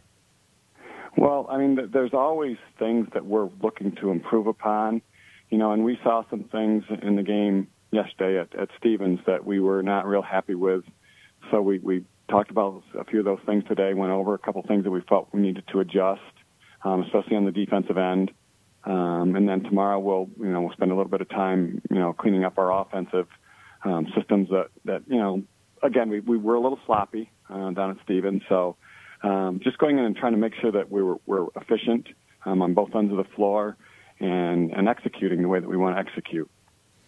You have an interesting twist coming up. I was counting the next game. 10 of the next 17 are at home, though you have a crazy stretch end of January and into mid-February where you will play 5 straight on the road. I know it's just the quirk of the schedule sometimes, but are those things that you try and focus on and prepare your team, or are those things you just kind of ride through? I've always felt like there's something a little saying that I've always told our players, and this, as soon as I started coaching at Ithaca, it doesn't really matter who we play. It doesn't matter where we play. It just matters how we play. So we really don't focus on where we play. It's just another opponent, and it's just the court's the same size no matter where you go. So it doesn't really matter. Let's talk about this team. You called them to me special, and I don't. When a coach says that to me, I take it not seriously. That's a cheesy way of saying it, but I certainly take note because you've been around coaching a long time. You've had some incredibly, I would call them special Ithaca squads. What makes this squad special? It's really interesting because the thing that stands out is obviously the numbers that Cassidy O'Malley has put up, especially this last game, scoring 30. But other than that, we really just don't have, one player that people have to, stop or anything like that. It's really a combined effort. And this team in practice, they compete so hard, but as soon as the practice is over, they're the best friends. And it's something that, those of us who have, coached, female athletes, sometimes that can be an issue, when you get after each other in practice, and, sometimes they can become personal, and this group does not do that at all. And the fact that, we've been able to be as successful as we have, as far as wins and losses, with probably our best offensive player going into the season not being able to play and Jordan Beers, it says something for the character of this team. People have taken the chances that they've been given as far as opportunities, and just kind of ridden with them. So it's a really neat group to be around. They're a fun group, and they work really, really hard. We talked to Brian Morehouse, who talked about the fact they're putting up 80 points, and he's only got 2 players in double figures. You're the opposite. You got 76 points a game, and you got 4 players in double figures. O'Malley at 17. I apologize, Julie. Giacavone, thank you. Actually, I should say 3 players in double figures because Giacavone's posted. Actually, that's easy once you don't look at it. And then Pickle at 15 points a game, and Giacavone's actually listed here twice, so she's averaging actually probably about 14 points a game. And then and others. You've got to be pretty thrilled with that trio, as it were, but the supporting cast, Beers and others, certainly are stepping up as well. What's the offensive makeup of this unit, if that makes any sense? The way that we run our offenses, are just everybody has opportunities to score, and then that's primarily with our half court. But we create so many scoring opportunities through our defense, and I think that's where the even spread of the scoring comes into play. Everybody's going to get an opportunity because, like I said, we create so many scoring opportunities through our defense. I guess the question would be, you say defense leads the offense, which I get, but when push comes to shove, are you going to be the guys who shut down the teams and you'll be more than happy to outscore them by a point?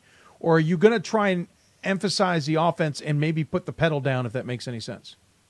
We play one way the entire game, and it really does start with our defensive pressure. Okay. So are we going to be able to shut teams down? Probably not. This all started last year, the way that we played defense, and it was something that my assistant and I talked about, that we didn't feel like we were going to be a really good matchup, man-to-man type defensive team. So we thought, okay, we're going to be a pretty good offensive team. Let's create more scoring opportunities for ourselves by picking up the pressure, and lo and behold, the players have really bought into just playing that style, and they enjoy it. So we create lots of opportunities for both teams, ourselves and the opponents. I love how you put that. Okay, I get what you're saying. Yeah, well, as long as you outscore them, I guess it doesn't matter how many opportunities you give the opponents. They've got to hit their shots as well. You got a relatively new gym. You guys have settled into that, but you're still somewhat settling into the Liberty League, I would assume. You're in your second season after last year getting your first crack at it and going 14-2. I'm sure they're glad you're there. What's your take on the Liberty? What's the biggest differences between that and the Empire 8? Actually, Dave, this is our first year in the Liberty League. I apologize. I misread it. You're right. I apologize. Yeah. I completely misread my note. You're right. So it is your first year in the Liberty League, so let me change the question. How you like it? Well, 2 games in. What we did last year is we scheduled 4 out-of-conference games against Liberty League opponents. Yeah. So we got a little taste of it last year, and then we actually ended up playing RIT in the first round of the NCAA tournament last year. So we played 5 Liberty League schools last year. So we kind of had an understanding. I have a little bit of an advantage in that my assistant coach was a graduate assistant for 2 years at St. Lawrence, so she knows the teams much better than I do. So that's been very helpful too. We know that the Liberty League is going to be a challenge. We're going to have to show up and play every single night. Yeah. And then the travel is going to be a little bit more extensive, so that's going to put a little more strain on our students as well. Yeah, and I apologize. I just completely misread my note. It is your first year in the Liberty. Sometimes my brain refuses to cooperate with you and myself.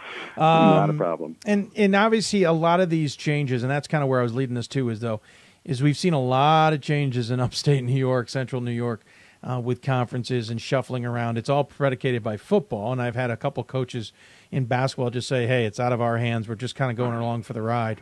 What's your take? Is this gotten a little on the frustrating side, not knowing what the bulk of your conference or your bulk of your schedule is on any given year? And do you think things have finally settled down that you can now move forward knowing what you've got ahead? Oh, absolutely. Ithaca is thrilled to be in the Liberty League.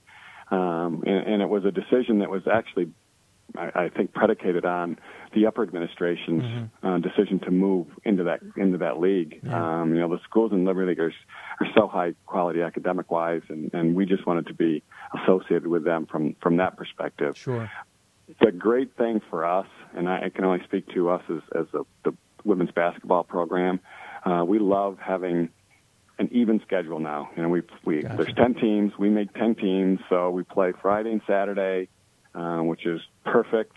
We play our travel partner on weeknights, Tuesday nights. We have 2 weeknight games once we get into the second semester. So we're really thrilled to be in the league. Cortland and Vassar have different opinions on that, by the way, just for the record. I just a gut feeling. Well, I wish you luck, Coach. Obviously, big game coming up here with Rochester, as we mentioned, here in a couple of days. I know you guys are looking forward to that. Quickly, before we let you go, what do you need to do against Rochester? Come out with a W there. The thing is, we obviously will do our due diligence and scouting Rochester, but we really, really focus on what we have to do, how we have to play. Sure. And it really doesn't matter who we're playing against. The big thing with Rochester, everybody understands, is Alex Leslie. She's such a dynamic player. She's not only can she score, but she's such a great passer. So we got to do our best to contain her. We're not going to stop her. We all know that. But then make sure that we don't let anybody else kind of get off. Well, good luck, especially in your Empire 8 schedule. I'm kidding. I just thought if I was going to go down that road, I'll just stay on that road. Good luck against Rochester. Have a great holidays, and good luck in the new conference as well. As always, we give the coach the final word. Any final thoughts on this Sunday evening? Well, the one thing that I do want to say, Dave, I really appreciate this opportunity to emphasize how much our students do. Not just as, on the basketball court, in the classroom, but we just got back. When we went to Stevens, we did a community service program in a public school in the Bronx, cool. An elementary school. That's the 3rd year we've done it. It's a great opportunity for our students to see, a different side of things. Most of our students are from, either rural areas or the suburbs. Sure. So seeing what it's like in the city and interacting with those students has been a really great experience for our students. Well, that's awesome, and a true YD3 point of view. I love that, Coach. Congratulations on that, to be honest. I mean that heartfeltly. That's not a word, but we'll make it one. It's one of those nights, clearly. Coach, thanks for taking the time. Have a great holidays, and we will talk to you soon. All right, thanks, Dave. Absolutely. Dan Raymond joining us from Ithaca. Yeah. Yeah. They are heading to the Liberty League this year. They weren't there last year. Anyway, good luck to them as they move on. When we come back, we'll switch gears and head to some men's basketball. If you're following the calendar, we've gone from Chicago into Michigan, on the upstate New York. We will continue across Lake Champlain and into Vermont. Talk Middlebury Panthers. And then after that, we will head south down the parkways and head into New Jersey. But first, Middlebury up, number 2 team in the country. Okay, how good are the Panthers? Hopefully Jeff Brown can give us an idea. You listen to Hoopsville, presented by D3Hoops.com from the WBCA and NABC Studios. More Hoopsville after this. Cheer for the stumbles. The he shoulda had that's. And the tears that linger. For in those moments, greatness lies.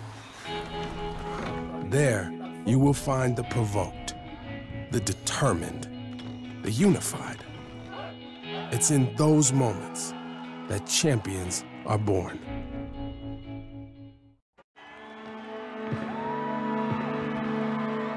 Great moments are born from great opportunity. That's what you have here tonight. That's what you've earned here tonight. This is your time. Now go out there and take it.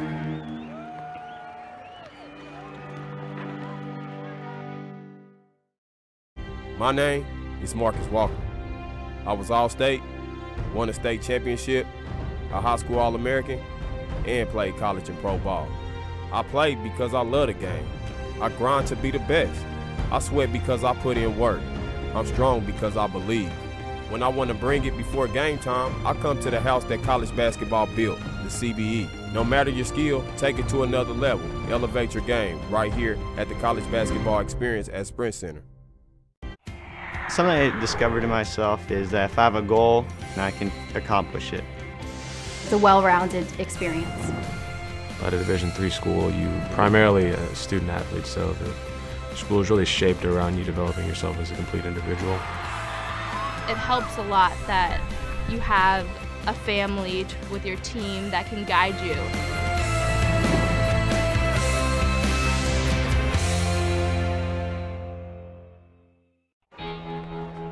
Cheer for the stumbles, the he shoulda had that's, and the tears that linger. For in those moments, greatness lies. There, you will find the provoked, the determined, the unified. It's in those moments that champions are born. And welcome back to Hoopsville, everybody. I'm your host, Dave McHugh, coming to you from the WBCA NABC Studio. Of course, presented by D3Hoops.com. Got questions for us or thoughts? Tweet us at D3Hoopsville or hashtag Hoopsville. Email us at hoopsville at D3Hoops.com or join us on Facebook at Facebook.com/Hoopsville. I know we've had some questions in the simulcast. We've even had some questions in the YouTube page. And we will try to get to some of those, which a lot of them pertain to our next guest. Interesting note, and this is maybe the geek side of me.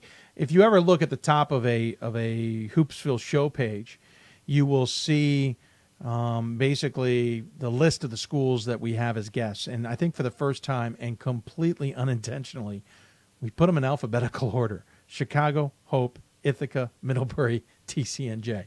It doesn't usually happen that way, but I got a kick out of that. Switching gears into men's basketball at this point and to the next alphabetized school, it is Middlebury. They're off to a 6-0 start. They are number 2 in the top 25 last week, probably will stay there. I have them at number 4. They got past Skidmore on, was it Friday night or Friday night, right? Yeah, Friday night, by a score of 91-76 after dismantling Plattsburgh before that, beating an Endicott team that had certainly gotten hot against Babson. And now they'll sit on a 3-week break before they'll head down to Lexington, Virginia, and go to Washington and Lee, where they'll play a very interesting York, Pennsylvania squad. A lot to digest. I really wanted to get the opinion of the head coach ahead of this 3-week break. So joining us on the Hoopsville hotline is the head coach of the Panthers. It is Jeff Brown, and he joins us now. Coach, thanks for taking the time, sir. No problem, Dave. Happy to be with you. I appreciate it. Again, you got to be thrilled with the 6-0 start. The last season, a 27-4 run got you kind of back in the national conversation, which is crazy considering you'd won 17 or 18 games the previous 3-4 years. But you certainly made a splash, as it were, and I think expectations were pretty high. Thus, your ranking. You've got to be happy with at least the 6-0 start with a target on your back. Yeah, we're certainly very happy with the start of our season.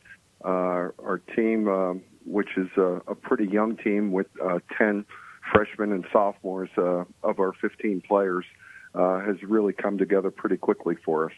You did, yeah. You have a bit of a youth squad, as it were, and I've got a couple questions from viewers per that we will get to. You had a good core there already.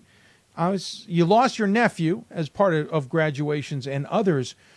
What is it that people see in this squad, though, coming into the year that they thought so highly of it from? Let me put it another way. Is that a valid thought to have about your squad, or are we overreaching and you guys are still growing? Does that make sense? Yeah, I think for sure we're still growing, as a unit with our youth. And again, we have some very important pieces back, but between Matt Sainamore and Jake Brown, we graduated 2,500 career points and about 600 assists.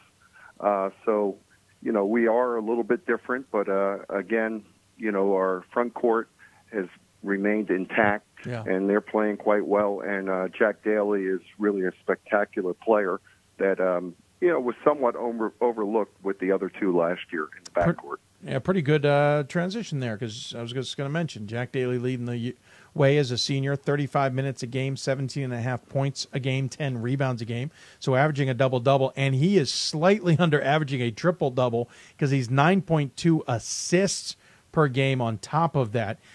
Just him alone, statistically, you look at it and go, you've got something special. Yeah, he's really a unique player. He is so passionate about basketball, so tough physically and mentally, clearly the leader of our group, and he does a great job finding other people and just really seeing the game, and the intensity level that he plays with is incredible.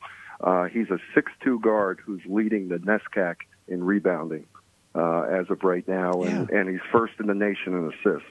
So I don't know how we could ask anything more than what Jack's doing for us.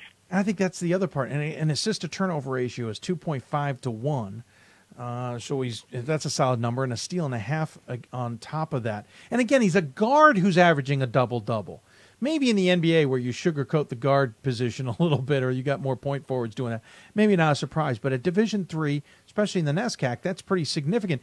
But what's he do for the rest of the squad? He just really leads and and really pushes our guys to, compete. He's just such a competitor on the floor, and his will to win is just second to none. I guess the next question would be, is there anything do wrong? Not in my eyes. Okay. Wow. Most coaches will find flaws in anything. You sure? Well, if I had to pick something, it would probably be from the free throw line. Okay.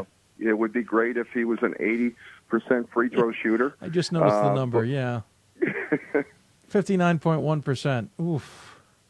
Yeah, that's not the prettiest of numbers, especially for a guard.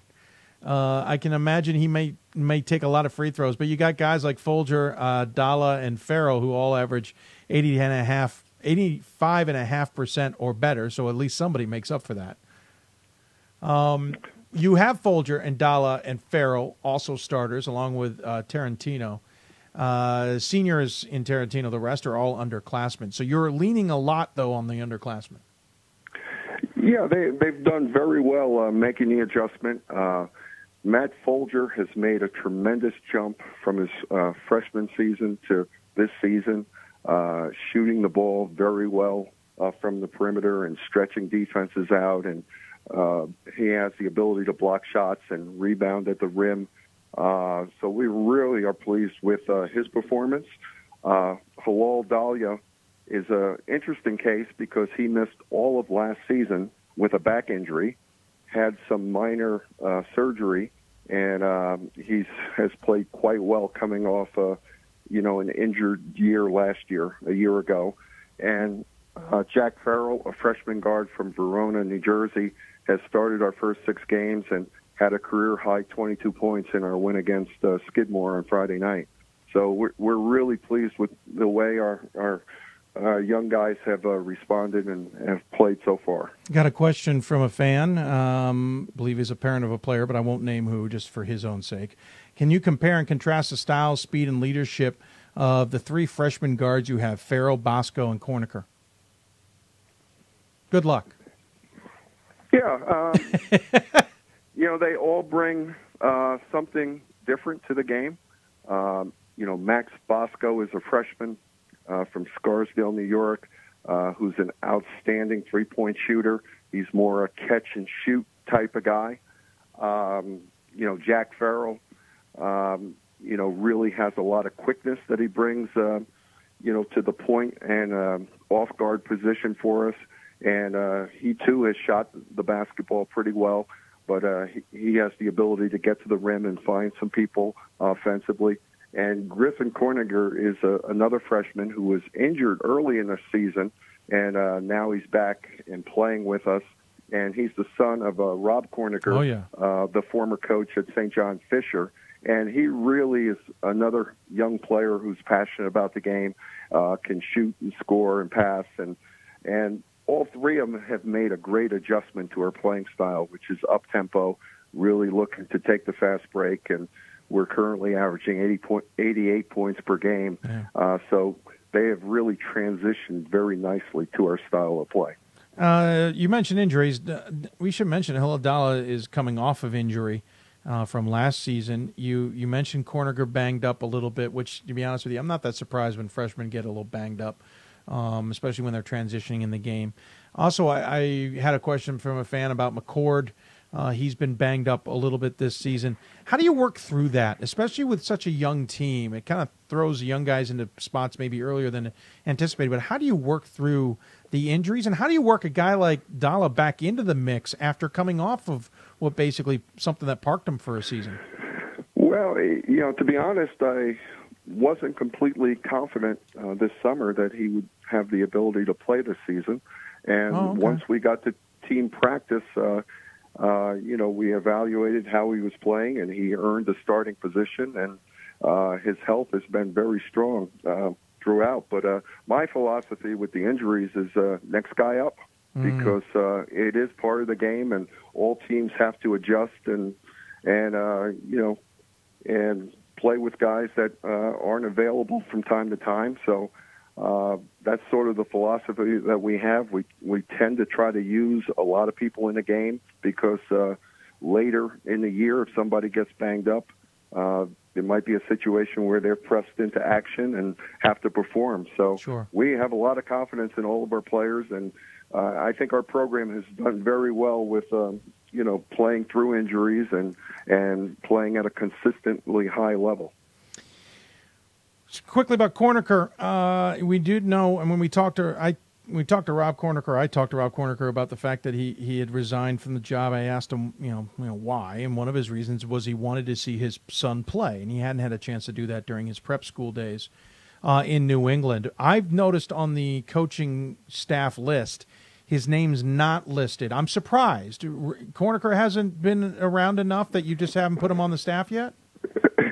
He has attended quite a few games, and it might be a discussion point, later. Yeah, I don't know. That could be an unfair advantage. Because when I look at his record, it's pretty daunting. The success that he had at St. John's Fisher was just tremendous. Yeah, well, I am waiting for the time where it pops up on the website that you've officially brought him onto staff. Only because I can't imagine him out of the game, and that's just more about him than anything else.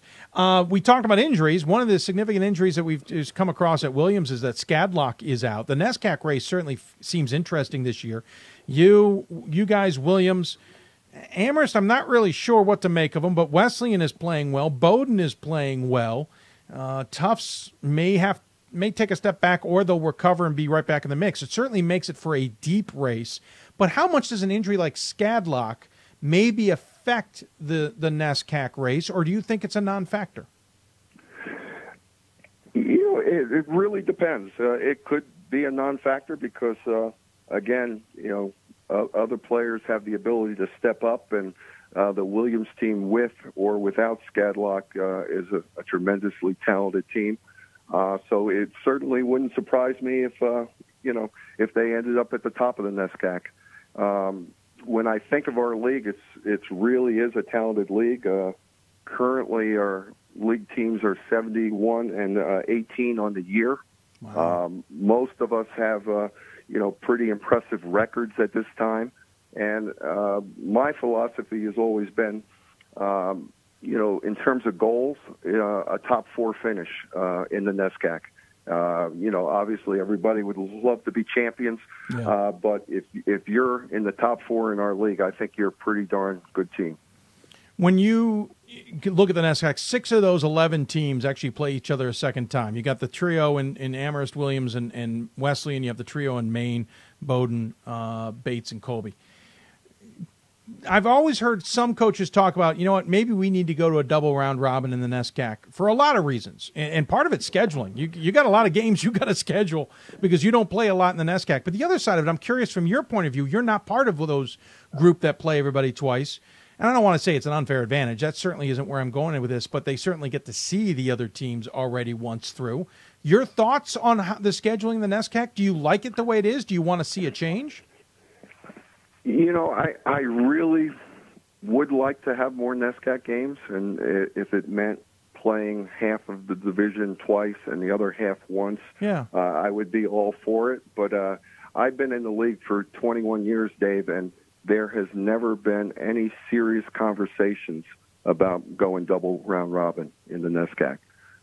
Yeah, I'll admit, by the way, I don't mean a true double round robin. 20 games to make it out of your 25. I know that's tough. I like the idea of what I call the ODAC model, which is the offset, which you just described, playing everybody twice or some teams twice and some teams just once.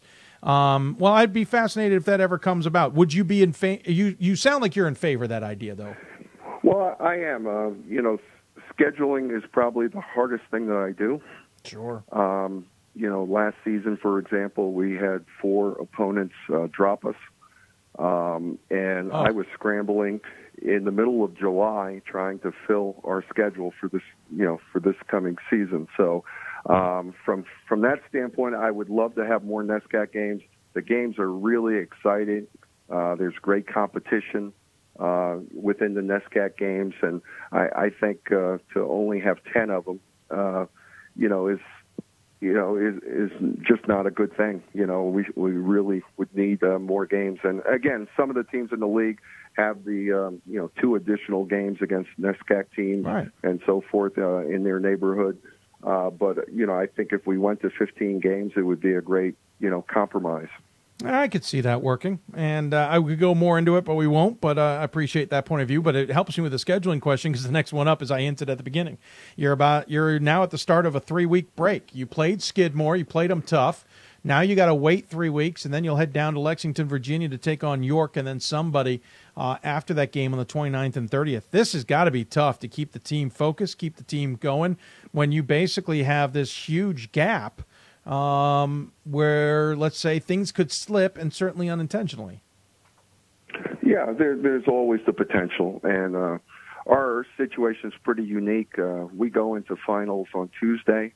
We played on Friday. We will not practice again until the evening of December 27th. Wow. We will practice the morning of the 28th and start our trek down to Washington and Lee. Oh, Coach, that's not an easy drive. Nope, and that's why we're going to take 2 days to get there. I don't blame you a bit. Is that by rule, though, that you're not allowed to practice at all? Yeah, we're not. We've never practiced during finals week. Okay.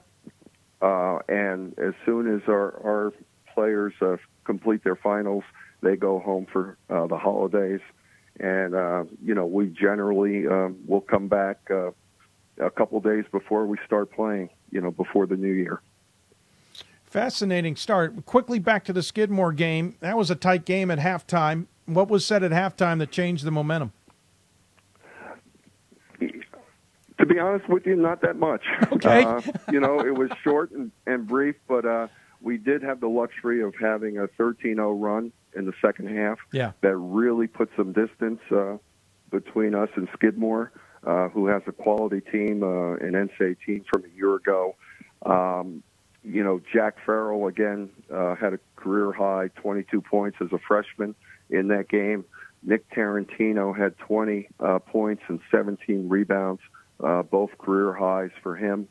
And then, Jack Daly had a double-double, with 11 assists and 13 points. So we got a lot of contributions, from a lot of different people, and it was really a quality win for us. Well, Coach, I appreciate you taking the time to join us. Good luck on this next 3 weeks. If anything, it gives you some time to relax. I'm sure that's no complaint on your part whatsoever. Good luck the rest of the season. Really looking forward to seeing how the conference schedule tilts in your favor. And by the way, you got some great games coming up, even out of conference, that I'm looking forward to. As always, you give the coach the final word. Any final thoughts you'd like to share with those tuning in? Yeah, I just would mention my lead assistant, Kyle Dudley. He's a 2009 grad, played 4 years in our program, was part of our first 2 NCAA teams, and in his senior year we won the NESCAC title for the first time in the school's history. And Kyle's been with me for 5 years now, and he's done a tremendous job. He takes the lead in our recruitment of student-athletes. He's very involved in our game preparation and, film sessions with our team members and so forth. And his growth as a coach has been tremendous, and I think he has a really bright future. Well done, Coach. That's a great use of the time. We've had some ideas of talking to assistant coaches. We haven't figured out how the logistics would work, but it's nice to have a coach like yourself take the time to recognize one of his own. Thank you for doing that. Have a great holidays, and we'll look forward to talking to you down the road. Well, happy holidays, and thank you very much, Dave. Absolutely. Take care, Coach. Good night. Jeff Brown joining us from Middlebury. Appreciate him doing that. Again, interesting schedule ahead. They got the York. I didn't want to skip over. They'll also play Swarthmore. Interesting enough, back at home. They won't catch Swarthmore on the way back from W&L. Then they'll get into conference play. Then they'll play Morrisville State, get back into conference play. Play Albertus Magnus, get back into conference play.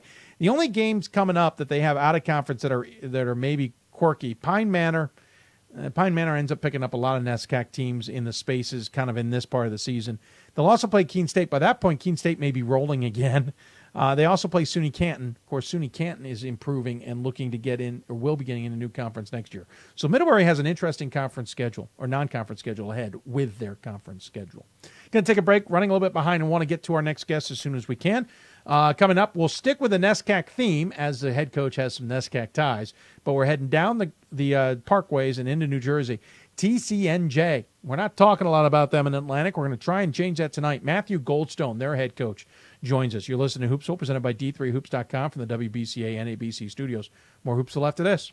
I did receive a non-athletic scholarship upon entering school. I got the presidential scholarship, which was huge for me. I think there's more opportunities for academic scholarships in Division III. I did receive academic scholarships. Just being involved on campus, being a leader, all those things combined kind of get me recognized. It's a great experience for me.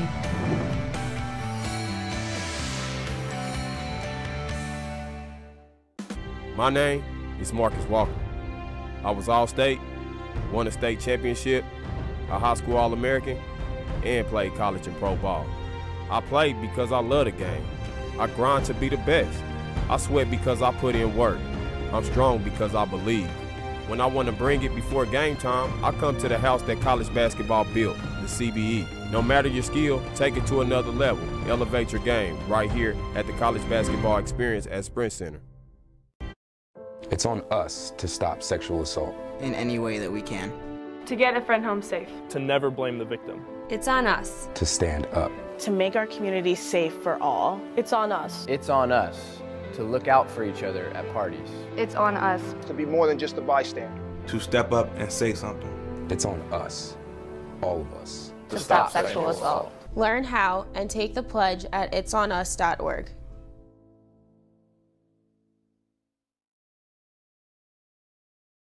We've got more schools than Division I, more fans than Division II, and more upsets than March Madness. There's 800 programs with over 11,000 games leading to 2 national championships. And we've been covering it all for over a decade. From Eastern to Occidental, from Puget Sound to Piedmont, from Southwestern to the University of New England, and from Hope to Calvin. Nobody covers Division III basketball like we do. We're at D3Hoops.com at www.d3hoops.com. And welcome back to Hoopsville, everybody. I'm your host, Dave McHugh. If you got questions for us, tweet us at D3Hoopsville or hashtag Hoopsville. Email us Hoopsville at D3Hoops.com. You can join us on Facebook at Facebook.com/Hoopsville, where the simulcast has been ongoing. I've been dipping in there to try and see if there's any more questions. Haven't seen any, but hope if you have any that you'll send your way. Even seen a few on the YouTube link as well. Just a quick note, if you do have questions or thoughts you want me to get them to me now. After this segment, we will go to wrap up the show as we'll go a little bit into overtime. If you are a fan of the podcast and happen to be tuning in at this point on the live show, the podcast will be a little bit delayed because I didn't hit a stupid little button on my screen. I'm going to have to start writing notes up again to remind myself of all the particulars in the pre-show moments. Let's see. I think that's it. Big Mike, I only give you good questions. Sir, you steered me in some good directions. I appreciate taking the time. Nice that that Jeff Brown took the time to actually recognize your son, who is certainly having a good sophomore campaign. On that note, okay, so we've gone from Chicago. So the show's not only gone alphabetical, but we've gone west to east. We went Chicago across Lake Michigan to Holland, Michigan at Hope. Then we jumped into central New York to talk to Ithaca, up across Lake Champlain to Middlebury. Now we've come down the Parkway and into New Jersey, but it's got a NESCAC tie-in. Graduate of Amherst of 2008 is leading TCNJ, and I had a little voice in my ear in the preseason tell me to watch out for TCNJ. Okay, I thought the NJAC race would primarily be between Ramapo and New Jersey City, though New Jersey City had lost a lot. They've got a lot of good talent. Well, TCNJ is starting to live up to the early season hype. Granted, I nearly jumped off the listening watch immediately when they lost to Utica 76-72 in the opening game at Rochester. However, they got back with a overtime win against Bard, which still had me concerned. Since then, they've been a little bit on a roll, including a win over FDU Florham 94-71 and a win over Rowan 104-92. They were supposed to have played Saturday against New Jersey City, one of a very few schools, or games, I should say, that got postponed by our winter weather on the East Coast. I'm not complaining. I love snow. Ahead, they've got Scranton. They will make up that New Jersey City game. I believe they're going to literally play them back-to-back on November 27th and 29th. It's a date they automatically put into the NJAC calendar, which is pretty smart. So that's a lot of information for you. Let's hear what their head coach has to say about all of that. Joining us on the Hoopsville Hotline, it is the head coach of TCNJ, Matt Goldsmith. Coach, thanks for taking the time. Thanks for having me, Dave. Excited to be here. Yeah, I appreciate you taking the time, especially last minute as we booked. First, let's get to the New Jersey City. You guys postponed yesterday's game. I have a gut feeling, and maybe it's just me, that in hindsight, noticing that you'll now have to play them twice in 3 days due to the automatic snow date in there, you'd like to have that decision yesterday back? Yeah, I would definitely agree with that. We can move it up a little bit earlier in January if it's mutually agreed on, but there is an automatic date there. Always a tough physical game to play Jersey City, and to have to play them twice in a few days is definitely going to be a challenge. I will, if it stays there, we'll be very intrigued, because the other thing I'm intrigued by is whatever happens in that first game is certainly going to roll over into the second one. So this voice in my head told me, watch TCNJ. Okay, 18-8 last season after rebounding from 2 just above 500 seasons. I'll watch, but 14-4 in the NJAC race, certainly no slouch in any sense of the word there, right behind those two up ahead of you at Ramapo and New Jersey City. What was the voice trying to tell me from your perspective? Yeah, well, I think last year we had a little bit of an under-the-radar season. We were 18-8, and again, we had some tough losses at a conference, and I think that's kind of what held us back. But we did go into the NJAC playoffs as the 2 seed over New Jersey City. They beat us at home in a really close, well-fought game. But we were there all year. We were 1-1 against. We were one of the only teams to beat Ramapo in the conference. And again, played Jersey City close both times. Beat them once, lost to them on the last second, a free throw and less than a minute left the first time. So we were kind of there the whole year. And we have a really, really, really good senior point guard in Eric Murdoch Jr. And whenever you have a really good point guard in college basketball, I think you're going to have a chance to be special. And, Eric's a pretty special kid, and we're happy to have him, obviously, back for his senior year this year. Yeah, I think we should point out you kind of brought TCNJ back into the conversation with a bang. When you first got hired 2 seasons ago, you brought them to the championship game of the conference for the first time since '98. So I guess in some degree it was a question of whether that was an aberration and just a one-off, or if your teams could be consistent. It seems you've gotten something going there, and it's more about consistency.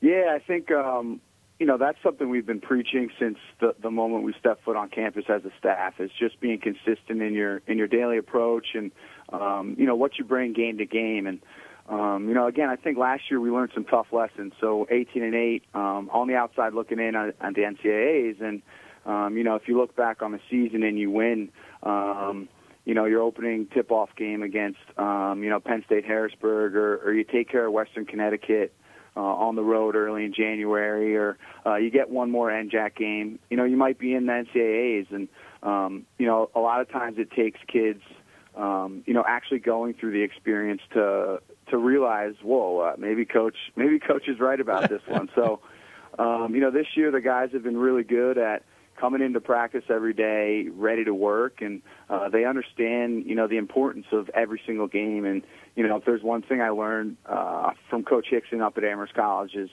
a lot of times these early December games out of conference are like NCAA games because you have to take care of them if you want to get the bid later in March. So, okay, so with that all in mind, what happened at the start? You lost to Utica 76-72 at the Rochester tournament, and then you barely survived against a 2-7 Bard team, 84-82. Was that also part of that, oh, hey, guys, I know what I'm talking about scenario, or was it a wake-up call? What happened there? Yeah, I think, we have three sophomores. Eric Murdoch, senior captain, he's leading us in most categories. But right after that, we have three sophomores, and they probably combined for 30 minutes of actual playing time between the three of them last year. So, we go up to the Rochester tournament with three returning guys in our rotation, one of which didn't travel with us that weekend. So we have two guys returning in the rotation, and both of which got 2 fouls in the first 3 minutes of the Utica game. So suddenly we're kind of thrust into a little adversity there with a really young group who wasn't very experienced, and our inexperience kind of shone through that entire weekend. And fortunately, we grew up fast, and we've made a little run since then. But when I spoke with people in the preseason about this group, it was, I think we're pretty talented. I just don't know how quickly we're going to grow and how quickly we're going to mature. We have two great captains, but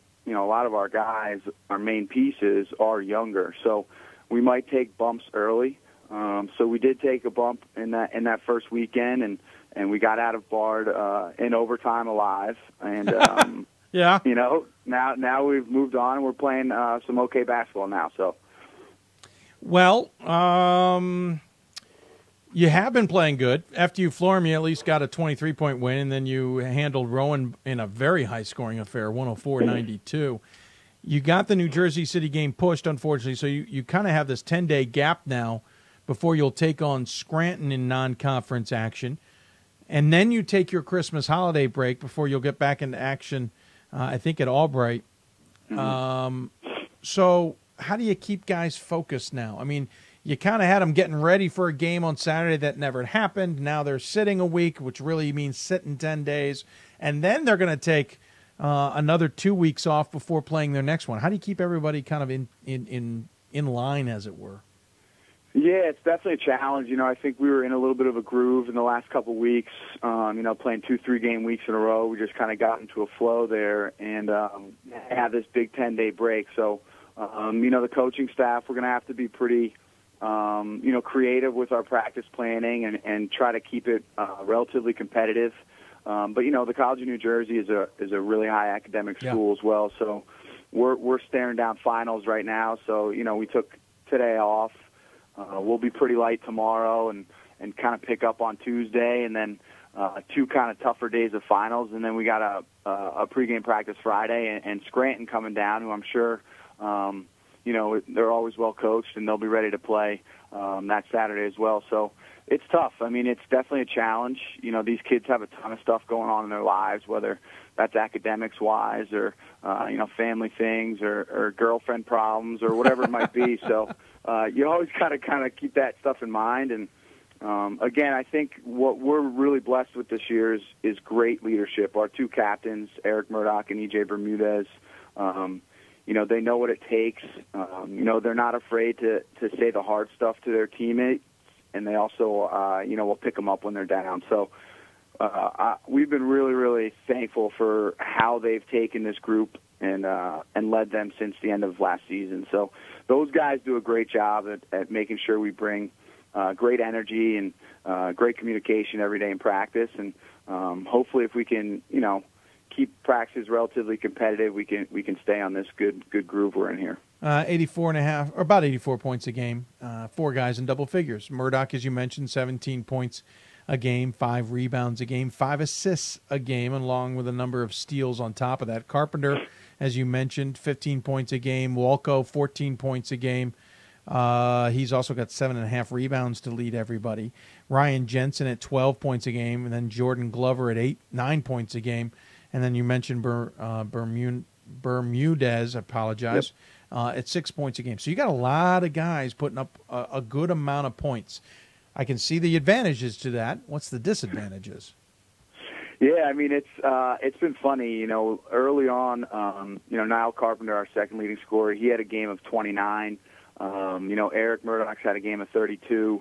Randy Walco had 28 the other night against Rowan, and then Ryan Jensen actually had a game of 31 against Delaware Valley. So, it's really nice. There's a lot of mouths to feed, obviously, but these guys are all really unselfish, and whoever has it that night or has a better matchup, we're going to try to find them and put them into a position to succeed. So the guys have been really good at sharing the ball, and I think it's great. I think it's all benefits having that many guys who can score the ball. And, obviously, when you have 4 different guys put up 29-plus in a season, the threats are there, and those guys have to be talked about in a scouting report and, game plan for. So the more the merrier, in my opinion. I think, again, we're doing a good job sharing the ball, but if a guy is hot, his teammates will find him for that game for sure.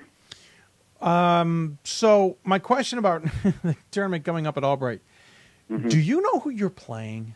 I do, yeah. We're playing Kenyon. You sure? Because your schedule and our schedule says TBA, and I thought TBA was a challenging team. You don't know what you're going to get from them. You don't know who's going to play at any given point in time. But at least we know it's going to be Kenyon. That's interesting, yep. coming all the way over there. What's going to be the goal of that tournament? You're going to have that 13 days, 14 days off. I know the status quo from doing the show for 15 years, what might be the goal. But William Patterson's lurking on the other side. Ramapo's lurking on the other side. What's going to be the true goal of this tournament for you guys? Yeah, I mean, listen, if we want to do anything special as a group, and again, coming from Amherst and having a lot of success, our goals, end in March. That's where we want to be at the end of the season. And, those tournaments are great opportunities because we play Wednesday, Saturday in the NJAC. They're really good opportunities to see what we have on back-to-backs. And, you're not going to be able to do anything in the NCAAs if you can't go back-to-back and put 2 good performances together. So, our goal in going to that tournament is to play our best basketball on Friday and then play our best basketball on Saturday, and hopefully that puts us in a position to win the tournament. But I do think it's difficult for a lot of these kids who aren't used to it to adjust to the back-to-back as we get further along into the season. So, obviously we want to play well, and then as soon as the tournament's over, we're going to start our prep for Willie P. That Wednesday. And then we're fully in the NJAC for the rest of the season. So we want to put together our best performance, whether that's the first weekend of games, the Christmas tournament, whatever it might be. We're going in there to try to get a W. We mentioned the pregame that you're a graduate of Amherst, and you played under Dave Hickson, and then you coached under Dave Hickson. And I think it says you're an assistant for 3 seasons, including the national championship. Where did you come from before TCNJ? Sure. So after I graduated Amherst, I played overseas for a little bit, and then I ended up going back to my old high school in New Jersey, and I coached and taught for 3 years. I coached basketball and baseball, and decided, I loved teaching, but coaching was really where my passion was. So thankfully, Coach Hickson took me under his wing, and I got back up there for 3 years, and after the 3rd season, was fortunate enough to get the job down here at the College of New Jersey. What is it about the Dave Hickson coaching tree? And I mean that both as a joke, but also seriously, because yourself, we can talk about Kevin Hopkins at Muhlenberg. We could talk about half a dozen other guys who've gotten jobs and have been successful at head coaching jobs. What is it about playing under Hickson and coaching under Hickson that has created so many coaches in not only Division III, but period? Yeah, I think, he's just got a great perspective on it. Obviously, he's been doing it for 40 years, and a lot of people don't realize that it took him a lot of those years to get Amherst program to where it is today. Mm-hmm. His early years weren't quite as successful as these last, 15, 20 years. So he's just really gifted. He knows what he's doing. He understands that, performance on the court is about so much more than just X's and O's and makeup of a roster and just how talented you are. There are so many other things going into it. And I think that's what he gets across to all his assistants. When you work for him, it's fortunate as well because he'll give you a lot of responsibilities. He'll let you do a lot of the prep yourself. You can speak up in practice when you want to and get in arguments with them if you disagree on something. And, now we can all lean on each other. So obviously, Coach Hopkins over at Muhlenberg, he was actually my roommate in college, Mm-hmm. so we talk all the time. Coach Flakertzy up at Rochester, he recruited me up to Amherst as a student athlete, so he's another guy we can talk to. Obviously, Coach Hutchinson is now back at Amherst, but was at WNL for a long time, and Kobe Altman with the Cavs now. So the group is big, it's expanding, and luckily we all can talk to each other and bounce ideas off each other pretty regularly. And again, Coach Hickson does a great job of making sure we all keep in touch and bringing us together. And he's just a great mentor. He's always willing to talk on the phone with you. I think my first year at TCNJ, I probably called him once a week for the entire season, and he was just always once a willing week. to have it. Just once. There were definitely weeks where it was multiple times, but at least once, I would say. We also should point out it may strike some people as odd that you've taken over an NJAC squad. Mm-hmm. And to be blunt, we don't see that many, I would say, private school or NESCAC coaches end up at the public schools necessarily. But you're from New Jersey. You're a Morristown native. I know Morristown well. My aunt and uncle live around the corner. Was at the Morristown Book Fair this past fall.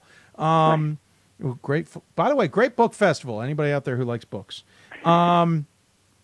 You have a different perspective than everybody else in the NJAC because you come from, to be blunt, Amherst and NESCAC and a different idea of scheduling and a different idea of competition and understanding what it takes to get into the NCAA tournament versus most of the rest of the coaches in the NJAC who are New Jersey guys who've been in the NJAC for a long period of time and have a certain point of view. Has that been proven in the early years to be an advantage? Do you think that's something you can take advantage of? Yeah, well, I think, Coach Hickson, obviously, he teaches you a lot of things about a program, and a piece of that, too, is, you got to play a tough schedule at a conference, and just how important each game is if you do want to do anything special in February and March. So I think the perspective I brought from Amherst and having that success has definitely been beneficial down here. In my eyes, the goals every year are to try to put yourself in a position to win a conference title and to make the NCAAs. And, if we don't get there, I'm disappointed going into the off season. So, playing and coaching at Amherst definitely lifted my expectations. And we kind of brought that into TCNJ. And, while TCNJ is definitely different than Amherst, in a lot of ways it's very similar. It's similar kids, high academic profile. So the fit for me was really easy coming down from Amherst in terms of I got back to, my roots and where I can, I have a big recruiting network and I'm still coaching those high academic kids who understand that Division III basketball isn't just about basketball and there's a lot more to life and you're trying to make a 4-year decision that's going to affect the next 40 years of your life. So really fortunate to have learned from Coach and to have brought a lot of those Amherst principles down with me to TCNJ. And quickly before I let you go, how much does the other sports at TCNJ succeeding end up helping your squad? Women's soccer was in the Final Four this year. We've seen certainly women's lacrosse has been successful. Maybe not as successful as TCNJ was back in the late 90s or in the 90s, certainly, but there's still some success there. Does that translate across to other sports, or is it maybe a little bit more individualized?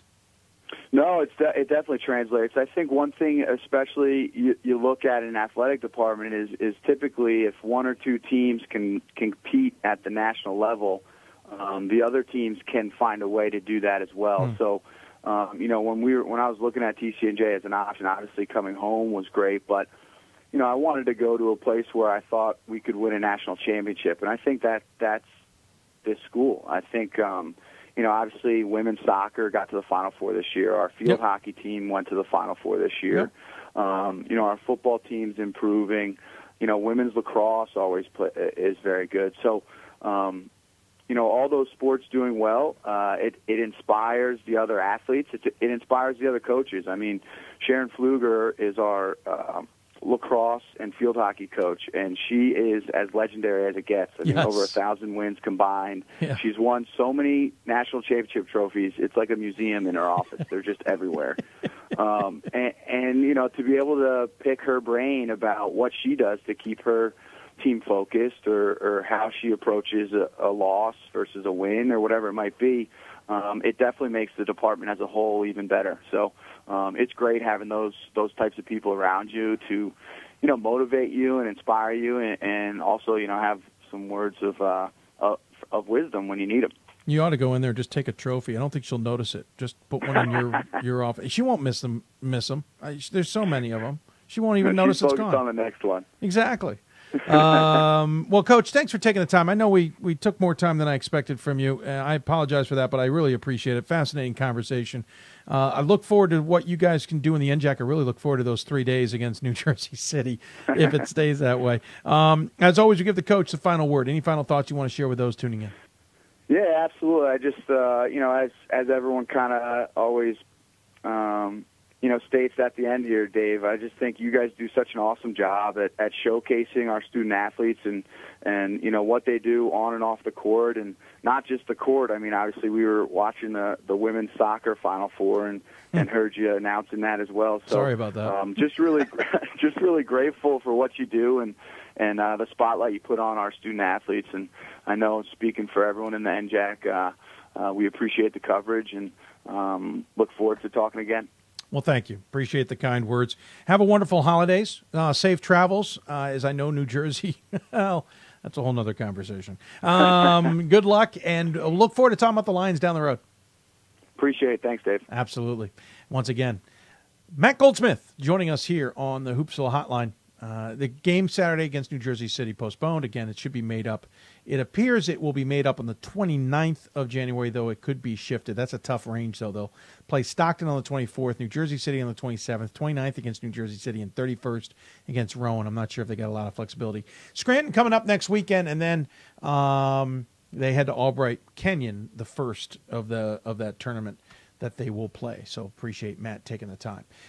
We're in overtime, so we're going to wrap some things up here. Appreciate all our guests coming on. Quick note, a reminder, we are not on the air next Thursday, as we will be down in Salem, Virginia, really Roanoke Valley, as part of the final for the foreseeable future Stag Bowl and Ghilardi Trophy with D3Football.com. I will be behind the scenes for a lot of that. If you hear me on air, it's either because there's a major problem or I'm helping fill in on something. Ghilardi Trophy on Wednesday evening. I believe we usually start our broadcast about 7:30 Eastern time for the 8 o'clock show, our trophy programming. And then the Stag Bowl is at 7 o'clock. I believe our pregame will probably start around 5 o'clock from the field, though we haven't set those times. So we will not be on the air Thursday. We will be back in town to do a show on Sunday evening. So we will be back on the air next Sunday with guests, the 17th. And then our final show before the holidays will be the 21st. So 2 more shows before the holiday break, the 17th and 21st. There are 2 more top 25s to come out, December 11th and December 18th before the holiday break as well. Just a note, there'll be a top 25 then out on January 1st, and we will return the air on January 4th, and then we are straight through to the end of the season. I can't remember. I think I got to most of your questions, if you had any. I do know there was a question from Daryl way at the beginning that I didn't get around to, and I apologize. I hope, Daryl, you're still listening. If not, you've come back to listen. He says, although I'm a Whitworth alum and I'm enjoying all the new guys trying to gel with each other, I'm also keeping an eye on Northwest Conference rival Whitman. What team will slow down that scoring machine? I'm going to take a paraphrase some words I heard from Ryan, our Around the Nation guy, that I thought was pretty poignant. They have two guys who aren't playing right now that started last year, and we don't know why, and they may be out for the season for all I know. So they aren't quite exactly what we thought they were last year. I am not as blown away by them. I still think they're darn good. Yes, they're going to have to be slowed down. Their defense causes chaos. It's a havoc-type defense, which certainly causes problems. So I'm not taking anything away from them. They're still my number one team until proven otherwise, even if they take a loss. I will say it now. You will hear me say it again in the future, etc. I do not expect anybody to be making the NCAA tournament undefeated, including Whitman. So if they take a loss, it doesn't mean I still don't think they're going to be my number one team. I will see them in Vegas, which will give me a much better close-up view of them and certainly get a chance to talk to them and figure things out as well. I like what I see there. What can shut them down? It's going to take a disciplined team, like we saw from Rochester and we saw from Babson last year. Two teams that can handle the ball well, will not throw it away, and will not produce a lot of turnovers. That's the secret. You have got to hold on to the ball against Whitman. You have to take advantage of scoring opportunities when they are presented to you, and you need to just keep your head about you. If a team can do that, they can beat Whitman, because I think Whitman isn't quite there offensively as we maybe expected or got used to. It's being built off of chaotic defense. Whitworth, on the other hand, is surprising me. They're off to a good start. I'm trying to figure out how much is smoke and mirrors. As you said, young guys trying to gel, new guys really trying to gel more than young. I don't know what to make of it yet. I don't know if Whitman runs away with the Northwest Conference or if Whitworth becomes a factor. Puget Sound is looking good. We're seeing some others who are stepping up. The Northwest Conference this year on the men's side, women's is interesting, but the men's side's far more interesting. I don't know what to make of it yet, and I think Whitman can be beat, but you got to hold on to the ball. You got to take advantage of scoring opportunities, and you got to keep your heads about it. And furthermore, not get into foul trouble. And I hear people complaining about fouls. I'm not going to get into it now. But you guys, teams have got to start adjusting, and fans need to start adjusting to the way the game is being called now. People don't like ticky-tack fouls. Guess what? Those are going to be called. It is now a point of emphasis to shut down the grabbing and the holding and the little hand check and the little arm bars and all of that. It's being shut down, and with a national coordinator of officials, he's watching games, and if he feels that the stuff is not being called, he is calling coordinators and assigners to get it called. Get used to it, folks. And so complaining about it is, I said I wasn't going to get into it. I'm not. I'm going to wait until January. But you got to start adjusting to this. And teams have got to start adjusting to this. And if they can't adjust to this, that's going to be a problem. And against a Whitman team, that will put you in a lot of trouble, as Colorado College found. That's going to do it for us. Top 25 comes out tomorrow. I'll get my blog out, I hope, as well. Along with everything else we're doing, we'll be back on the air next Sunday, 7 o'clock Eastern Time, and then the following Thursday, 7 o'clock Eastern Time as well. You can always interact with us at D3Hoopsville or hashtag Hoopsville on your Twitter account or on Instagram at D3Hoopsville. You can follow us there. You can always follow us at Hoopsville at D3Hoops.com/Hoopsville. Facebook.com/Hoopsville. Just saw a note from Todd. He says, JoJo Wiggins and Jace Harrison, who are the two starters from last year who aren't playing, are both out for the season with injuries. So there you go, official, or at least we're hearing it from somebody who's saying it more officially than I've gotten elsewhere or more publicly. So JoJo Wiggins and Jace Harrison, who the two individuals I was referring to, are out with injury. So Whitman's a different beast this year. If you got guest ideas, you've got thoughts, etc., please let us know. We'd love to hear from you. Again, at D3Hoopsville and hashtag Hoopsville for Twitter and Instagram. You can also contact us via email, hoopsville at D3Hoops.com, and join us on Facebook at Facebook.com/Hoopsville. Thanks to all our guests, including Carissa Sain Knoche, the Chicago women's basketball coach. From Hope Women's Basketball, Brian Morehouse. From Ithaca Women's Basketball, Dan Raymond. From Middlebury Men's Basketball, Jeff Brown. And from TCNJ Men's Basketball, Matt Goldstone. Also want to thank all the sports information directors, especially those who got last-minute requests from me for tonight's show, for helping us out as well. Off the air Thursday, back on the air Sunday. We got 2 more shows before the Christmas holiday. We hope you enjoy them. For all of you who are celebrating holidays out there, please, we hope you have a safe and wonderful holiday season. Of course, especially those coming up here with Hanukkah, which starts down on the evening of Tuesday, December 2nd.